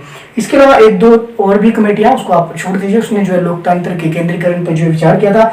अब इंपॉर्टेंट कौन सी आपकी अब है आपके पास, अशोक मेहता के बाद इंपॉर्टेंट कौन सी आती है, तो ये आती है लक्ष्मी मल सिंघवी समिति। एल.एम. सिंघवी भी कई जगह इसको देखा था। एल.एम. सिंघवी जो समिति थी 1986, ये क्यों इंपॉर्टेंट है ध्यान रखिएगा। तो सबसे पहले जो है किस समिति ने जो है पंचायतों के संवैधानिक तौर पे जो है उनको लागू करने की, यानी कि संविधान में जो इसको इंक्लूड करने की जो बात की थी, वो की थी एल.एम. सिंघवी समिति ने 1986 में। ये इंपॉर्टेंट फैक्ट है, ये आपने याद रखना, ये आपसे पूछा जा सकता है। ये तीनों तभी मैंने इंक्लूड किया है, 1, 2 और 3, ये तीनों कमेटियां आपकी इतनी इंपॉर्टेंट है तभी मुझे ये इंक्लूड करनी पड़ी। इसके अलावा जो बाकी भी थी, बाकी को करने का थोड़ा जो है मतलब नहीं बनता था, वो आप डायरेक्ट खुद जाकर पढ़ लेना, सिर्फ आपको उनके बारे में पता होना चाहिए। लेकिन जो फैक्ट एग्जाम के डायरेक्ट वो मैं बता रहा हूँ, मैक्सिमम क्वेश्चन आपके यहीं से मिलते हैं, और ये क्वेश्चन आपको जो है आसान नहीं है याद करने। अब शायद आपको ये याद रह जाए कि बलवंत राय मेहता जो है, इसलिए 3 नाम आते, तो त्रिस्तरीय व्यवस्था किसने बात की, अशोक मेहता ने द्विस्तरीय जो पंचायती व्यवस्था की बात की, लक्ष्मी नारायण सिंघवी ने जो पहली बार जो संवैधानिक तौर पे जिसको लागू करने की जो बात की गई थी। तो ये आई होप आपको ये क्लियर हो गया होगा। कमेंट कीजिएगा आपको ये तरीका कैसे लगा, ऐसे आपको याद हुआ या फिर नहीं हुआ। अब जो ये आपका जो त्रिस्तरीय है, द्विस्तरीय है, आपका जो है कई जगह 4 स्तरीय भी है, यानी कि आपका जो 2 टायर सिस्टम है, 3 टायर सिस्टम है, 4 टायर सिस्टम है। अब इसको आप जो कैसे याद रखेंगे, अब जो है आपको याद रखने के लिए मैंने बता दिया, 3 टायर हो गया, 2 टायर हो गया। अब जो है 8% की बात करूँ तो 8% में कैसे कैसे, और आपका अगर मैं बात करूँ जब तक ये संविधान में आपके जो है लागू नहीं किया गया था, संविधान संशोधन द्वारा इसको जो है संविधान में इम्प्लीमेंट नहीं किया गया, अलग से इसको जो है नहीं बनाया गया आर्टिकल जो ये आपके बाद में इंक्लूड किए गए, उससे पहले आपके जो है कैसे कैसे जो ये आपका पंचायती स्तर पे जो है राज्य ने अपने हिसाब से इसको लागू किया। अगर आपको याद हो तो आपके राजस्थान की मैं बात कर रहा हूँ, राजस्थान का एक जिला है नागौर, 1959 की ये बात है, माफ कीजिए, हाँ 1959 की ही बात है। तो सबसे पहले जो राजस्थान का जो नागौर है, जिसने पंचायती सिस्टम जो है सबसे पहले लागू किया था, तो ये राजस्थान का एक नागौर है जगह, वहां से आपका ये स्टार्ट हुआ था। इंपॉर्टेंट है, ये आपने याद रखना है। इसके अलावा जो आपके देखने को मिला, इसके बाद आंध्र प्रदेश द्वारा जो इसके बाद अलग अलग जो है, लेकिन बुक्स में जो 2-3 नाम ही आपके देखने को मिले, इन्होंने ये स्टार्टिंग में जो है शुरू कर दिया था। इसके अलावा जो है बात करें तो ये कई ने ये 3 टायर सिस्टम आपका लागू किया, कई ने 2 टायर सिस्टम। और अगर पश्चिम बंगाल की बात करें तो पश्चिम बंगाल में आपकी जो 4 स्तरीय जो पंचायत व्यवस्था लागू की गई, ये अलग अलग है, ये आपने अलग से पढ़ने हैं, और बाकी मैंने बता दिया कि कहाँ कहाँ कितने कितने हैं। इसके अलावा बात करें हम, अगर आप हिमाचल से, हिमाचल में तो आपके 3 टायर आपको पता होगा पंचायत के जो आपके इलेक्शन होते हैं। हाँ, साथ ही जब पंचायत के इलेक्शन की मैं बात कर रहा हूँ, तो पंचायत में जो है सबसे जो है न्यूनतम आयु कितनी है, अगर आप पंचायत के चुनाव लड़ना चाहते हैं तो 21 ईयर है, अगर आप याद रखना चाहो तो रख सकते हैं। तो 21 वर्ष न्यूनतम आयु है पंचायत स्तर का जो, अगर आप चुनाव लड़ना चाहते हैं। और ये चुनाव कौन करवाता है, तो ये करवाता है राज्य निर्वाचन आयोग। अगर आपको याद हो तो मैंने एक वीडियो अलग से बनाई थी, भारतीय निर्वाचन आयोग, उसमें मैंने बताया था कि भारतीय निर्वाचन आयोग कौन कौन से चुनाव कराता है, या संसद या विधानमंडल के, डायरेक्ट आप याद रखिए। अगर मैं संसद की बात कर रहा हूँ तो संसद में लोकसभा और आपके राज्यसभा दोनों की मैं बात कर रहा हूँ। विधानमंडल की जब मैं बात कर रहा हूँ तो विधान परिषद और आपके जो विधानसभा, उन दोनों की मैं बात कर रहा हूँ। उनकी आयु क्या है, उनकी सीमा क्या है, वो मैंने अलग से पहले ही किसी और वीडियो में बता दिया है। आप उस वीडियो को जाकर देख लेना, प्लेलिस्ट में अलग से उसका एक फोल्डर बनाया है। चलिए वापस आते हैं अपने टॉपिक पे। तो 21 वर्ष आपकी न्यूनतम आयु होनी चाहिए पंचायत के चुनाव को लड़ने के लिए, और ये चुनाव कराए जाते हैं राज्य निर्वाचन आयोग द्वारा। तो राज्य का अपना निर्वाचन आयोग है जो उसकी चुनाव कराता है, ये आपकी पंचायतों को कराता है, नगर पालिकाओं को कराता है। अब इन दोनों को मैं रिलेट करके आपको बताऊंगा। अब देखिए धीरे धीरे आते हैं अपने मुद्दे पे। अब देखिए इतना आपका हो गया 1959 तक आपके जो राजस्थान ने, आंध्र प्रदेश, इस तरह से अपने हिसाब से लोगों या फिर जिलों ने जो है माफ कीजिएगा, अब जो स्टेट है उन्होंने जो है लागू करना ये शुरू कर दिया था। इसके बाद चलते हैं आपका 64वां संविधान संशोधन आपका देखने को मिलता है 1989 में। तो ये आपका जो है 64वां संविधान संशोधन पहला ऐसा संशोधन था जिसने जो संवैधानिक तौर पे जिसको लागू करने के लिए जो है प्रस्ताव रखा था लोकसभा में, जो कि लोकसभा से पास हो गया था। तो 64वां जो संविधान संशोधन आपका 1989 में हुआ। तो राजीव गांधी की सरकार का जो ये थोड़ा सा इसमें हाथ था, थोड़ा सा काफी गया सहयोग था कि राज्यसभा लोकसभा से आपका पारित हो गया। तो ये 64वां संविधान संशोधन आपके पंचायती राज व्यवस्था के जो है फेवर में था, लेकिन जो है ये राज्यसभा से जो पास नहीं हो सका। इसके पीछे क्या था कि इसके पीछे ये लॉजिक लगाया गया कि इससे क्या है, जो केंद्र में जो सरकार है उसको जो मजबूती मिलेगी, ये कुछ इस तरह से इसके ऊपर आरोप लगे और उसके बाद राज्यसभा से इसको जो है हटा दिया गया। तो आपका 64वां जो संविधान संशोधन था वो आपका 1989 में जो है राजीव गांधी सरकार के समय देखने को मिला, जो कि आपकी पंचायती राज व्यवस्था से था। ठीक उसी प्रकार आपका जो है 65वां जो संविधान संशोधन था 1989 में, ये भी आपके जो पेश किया गया, ये किससे संबंधित था, ये आपकी नगर पालिकाओं से संबंधित था। तो ये भी आपका जो है लोकसभा से तो ये पास हो गया, लेकिन जो है राज्यसभा से जो इसको निरस्त कर दिया गया था।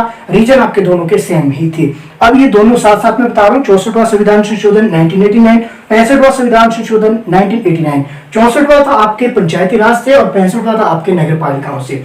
ठीक है, इतना आपने ध्यान रखना है। अब चलते हैं वापस। इसके बाद क्या होता है, जब ये निरस्त हो जाता है एक बार फिर से जो है 73rd अमेंडमेंट जो आपका होता है, जो 73rd आपका संविधान संशोधन होता है वो होता है 1992 में। तो ये आपकी नरसिंहा राव की, पीवी नरसिंहा राव की ये सरकार थी, उनके सहयोग से एक बार फिर से जो है यही आपका जो है फिर से इसका रूप ले लेता है। 64वें संविधान संशोधन का जो है रूप कौन सा ले लेता है, 73rd अमेंडमेंट आपका ले लेता है 1992 वाला, जो कि आपका था पंचायती राज व्यवस्था से संबंधित।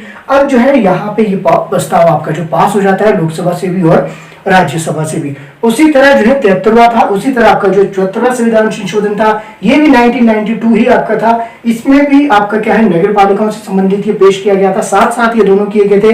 जैसे आपका 64वां और 65वां दोनों साथ थे, उसी तरह आपका 73वां और आपका 74वां दोनों ये संशोधन आपके जो है पारित किए गए और दोनों ये पास हुए, लोकसभा से भी आपके पास हुए और राज्यसभा से भी। और कब हुए थे, ये 1992 का ये जो आपका बिल था आपका, ये आपका पास हो गया था। और ये कब जो ये पास हुआ, ये पेश किया गया था 1992 में, तभी कहा जाता है 73वां संविधान संशोधन 1992 और 74वां संविधान संशोधन आपका 1992। ऐसा क्यों कहा जाता है, क्योंकि ये 1992 को जो आपके पेश किए गए थे लोकसभा में, उसके बाद राज्यसभा के बाद इसको जो है मंजूरी मिल गई। अब ये हरकत में कब से आया, तो ये आपका 24 अप्रैल आपका 1993, 24 अप्रैल 1993 से आपका 73वां संविधान संशोधन आपका जो है लागू होता है, जो कि आपका पंचायती राज व्यवस्था से संबंधित है। आई होप आपको ये समझ आ रहा होगा। 73वां संविधान संशोधन आपका 1992 में हुआ और जो ये आपका कब से लागू होता है, तो 24 अप्रैल 1993 से। तो ये 1993 से आपका ये लागू हो गया और इससे आपका पंचायती राज आपके देखने को मिला, जिसके अंतर्गत आपके जो है भाग 9 को आपको जो है पुनः स्थापित किया गया। और भाग 9 की अगर मैं बात करूं, भाग 9 में आपके जो है आर्टिकल 243 से लेकर 243O तक जो है आपके पंचायती राज से संबंधित जो है उसमें विषय जोड़े गए, उनके नियम जोड़े गए, उनकी शक्तियां जोड़ी गई। इसके अलावा जो इसमें जो एक अनुसूची जोड़ी गई, किसके अनुसूची के अंतर्गत रखा गया था, 11वीं अनुसूची। तो 11वीं अनुसूची आपके किससे संबंधित है, पंचायती राज व्यवस्था से संबंधित है, जो कि आपकी जो है 73वां संविधान संशोधन 1992 के अंतर्गत जो आपकी संविधान में जोड़ी गई, जो कि भाग 9 के अंदर आपका आता है। तो ये आपने याद रखना है। अब देखिए एक इसमें डेट आई है 24 अप्रैल, ये डेट आपको याद है, आई होप आपको ये पता होना चाहिए। 24 अप्रैल है, 24 अप्रैल को आपका राष्ट्रीय जो आपके पंचायत दिवस भी मनाया जाता है, जहां तक मुझे याद आ रहा है। अगर आपको याद है तो आपको ये पता होना चाहिए कि 24 अप्रैल को क्यों मनाया जाता है। तो इसके पीछे ये रीजन है कि 24 अप्रैल 1993 से आपका जो पंचायती राज जो आपकी व्यवस्था है वो आपके आर्टिकल 243 से लेकर 243O तक 11वीं अनुसूची के अंतर्गत भाग 9 में आपके जो इसको छोड़ा गया। अब ये आपका संवैधानिक विषय बन गया, यानी कि संविधान के अंतर्गत इसको अब लाया गया। पहले ये आपका राज्य के नीति निर्देशक स्थान थे, लेकिन इसके अंतर्गत जो है अब इसको जो इसमें आपके जो अमेंडमेंट करके जो इसको संविधान के अंदर लाया गया। राज्य के नीति निर्देशक स्थान थे, इसको जो प्रभावी तौर पे जो इसको देखने को मिला। अब ये इतनी बात होगी 73rd की। ये आपका लागू होता है 24 अप्रैल 1993 को, ये आपका लागू हो गया। और इसमें टोटल कितने विषय जोड़े गए, ये आपसे क्वेश्चन, गंभीर क्वेश्चन है, ये पूछा जा सकता है। तो टोटल आपके 29 विषय थे। 29 विषय क्या थे, योग आपको सभी को पता होगा, जैसे कि जो है कुएं का पानी की व्यवस्था करना, कुएं खुदवाना, इसके अलावा जो है तालाबों का निर्माण करना, इसके अलावा यानी कि जो सार्वजनिक जो आपके काम होते हैं किसी भी एक गांव के अंदर, वो सभी जो 29 विषय आप जाकर अलग से देख लेना, ये सभी बुक्स में आपको देखने को मिल जाएंगे। अब इधर की ओर आते हैं। जिस तरह आपकी जो है यहाँ पे 24 अप्रैल 1993 को जो आपका ये प्रभावी हो गया पंचायती राज अधिनियम, और इसमें जो भाग 9 जोड़ा गया, उसी तरह जो है यहाँ पे नगर पालिकाओं की भी मैं बात कर रहा हूँ साथ साथ। इसी में जिस तरह यहाँ पे भाग 9 जोड़ा गया, यहाँ जोड़ा गया भाग 9 क। और जिस तरह आपका जो है यहाँ पे 243 से लेकर 243 ओ तक आपके जो आर्टिकल दिए गए, अब ओ से आगे के जो आर्टिकल है 243 पी से लेकर 243 जेड जी तक, तो ये आपके नगर पालिकाओं को दिए गए। अब जिस तरह यहाँ पे 29 विषय दिए गए आपके पंचायतों को, उसी तरह नगर पालिकाओं को जो है 18 विषय दिए गए। इस तरह जो आपकी जो जिस तरह यहाँ पे आपकी 11वीं अनुसूची पंचायती राज से संबंधित है, उसी तरह 12वीं जो अनुसूची है ये आपकी नगर पालिकाओं से संबंधित है। जिस तरह यहाँ 64वां संविधान संशोधन हुआ था जो बाद में आपका रद्द हो गया था, राज्यसभा से निरस्त हो गया था, उसी तरह यहाँ 65वां हुआ था। यानी कि जो आपका एक पिछला है पंचायती राज की अगर मैं बात करूं, एक हर चीज पीछे है, डेट भी पीछे है। अगर यहाँ 74वां संविधान, यहाँ 73वां संविधान संशोधन, यहाँ पे 74वां, उसी तरह यहाँ पे 64वां, यहाँ 65वां, यहाँ 11वीं अनुसूची, यहाँ 12वीं अनुसूची, यहाँ भाग 9, यहाँ भाग 9 का। आई होप आप मेरी बात समझ रहे हैं जो मैं आपको समझाना चाह रहा हूँ। तो इसी तरह आपका जो है 24 अप्रैल आपके 1993 को ये लागू होता है प्रभावी तौर पे। उसी तरह ये भी आपके जो 1993 को ही लागू होता है, लेकिन ये अप्रैल में हुआ क्योंकि ये बाद में होना है, हर चीज की बाद में इसको जो रखा गया, तो ये आपका 1 जून आपके 1993 से ये आपका प्रभावी होता है। जिस तरह यहाँ पे 29 विषय है, 29 विषय इसके ज्यादा है, इसी तरह यहाँ पे आपके जो 18 विषय दिए गए, तो ये आपके इतने फैक्ट आपने याद रखना है। नगर पालिकाओं का आपको पता ही है, बाकी मैंने बता दिया, राज्य निर्वाचन आयोग इसके जो चुनाव करवाता है। बाकी इसमें आपको पता है आपके इसमें नगर निगम होता है, नगर पंचायत होती है और जो है नगर परिषद होती है, 3 टायर इसमें भी रखे गए हैं। बाकी जो है अपने स्टेट के ऊपर अलग डिपेंड करता है कि आप कौन से स्टेट से हो, कौन से स्टेट में क्या क्या व्यवस्था आपकी दी गई है। बाकी जो कॉमन व्यवस्था है वो आपको मैंने बता दी है। मैंने कोशिश की अपनी ओर से हर चीज आपकी इंक्लूड की जाए, क्योंकि पंचायती राज में मुझे नहीं लगता कि इससे बाहर आपको कोई क्वेश्चन देखने को मिलेगा। मैंने हर तौर पे घुमा फिरा के आपको जो है सभी क्वेश्चन बता दिए। इससे रिलेटेड जितनी समितियां थी इंपॉर्टेंट वो भी मैंने आपको करवा दी है। बाकी जो स्थानीय स्वशासन की जो सबसे पहले जो है कहाँ से शुरुआत होती है ये भी मैंने आपको बता दिया है। किस आर्टिकल के अंतर्गत जो है इसको जोड़ा गया था तो ये भी मैंने आपको बता दिया कि आर्टिकल 40 के जो इसको आधार रहा इसका जो है जोड़ने का पंचायती राज को भारतीय संविधान में, ये भी मैंने आपको बता दिया। बाकी ये सारी चीजें मैंने आपको बता दी, आर्टिकल आपको बता दिए, कब कब क्या क्या हुआ ये मैंने आपको बता दिया। तो मुझे नहीं लगता कि अब इसके बाद इसमें कोई और चीजें बताने को बच गई है। बाकी इसके अलावा अगर आपने और डिटेल में देखना है समितियां, तो हो सकता है कुछ टाइम बाद में इसको अलग से एक वीडियो में बनाऊं। बाकी मैक्सिमम चीजें आपकी कवर हो गई है। बताइएगा जरूर कि आपके कितने डाउट क्लियर हुए और आपको क्लासेस कैसी लग रही है। अपने दोस्तों के साथ शेयर कीजिएगा। अगर आपको वीडियो पसंद आई है तभी सब्सक्राइब करना और अपने दोस्तों के साथ शेयर भी तभी करना, क्योंकि अगर आप जो अच्छा पढ़ोगे तभी जो अच्छा आपको शेयर करना चाहिए। गलत नॉलेज अगर आपको मिल रही है तो फिर आप शेयर ना करें। बाकी आप मेरे साथ बने रह सकते हैं। प्रयास मेरा यही रहेगा कि आपको जो कंटिन्यू इस तरह की क्वालिटी जो आपकी कंटेंट है आपको प्रोवाइड करवाता रहूं। बाकी मिलते हैं अगली वीडियो में। मेरे साथ बने रहने के लिए आप सभी का तहे दिल से बहुत बहुत धन्यवाद। आप सभी से एक रिक्वेस्ट है कि वीडियो के फर्स्ट में और लास्ट में जो आपको एड दिखती है उसको प्लीज आप स्किप ना करें। हो सकता है तो ऐसा भी सकता था कि मैं वीडियो के बीच में भी एड लगाऊं, लेकिन जो मैंने बीच में एड नहीं की है ऑन, इसका रीजन एक ही है। इसका रीजन क्या है कि बीच में आप डिस्टर्ब ना हो, बीच में आपका जो है ध्यान डाइवर्ट ना हो, इसलिए मैंने फर्स्ट और लास्ट में ऐड रखी है। तो आपकी जो है सुविधा के लिए मैंने फर्स्ट और लास्ट में ही ऐड रखी है, तो आप प्लीज उन ऐड को जरूर देखिएगा। बीच में मैंने ऐड तभी नहीं रखी है ताकि आपका जो ध्यान भंग ना हो। मिलते हैं अगले वीडियो में। मेरे साथ बने रहने के लिए आप सभी का तहे दिल से बहुत बहुत धन्यवाद।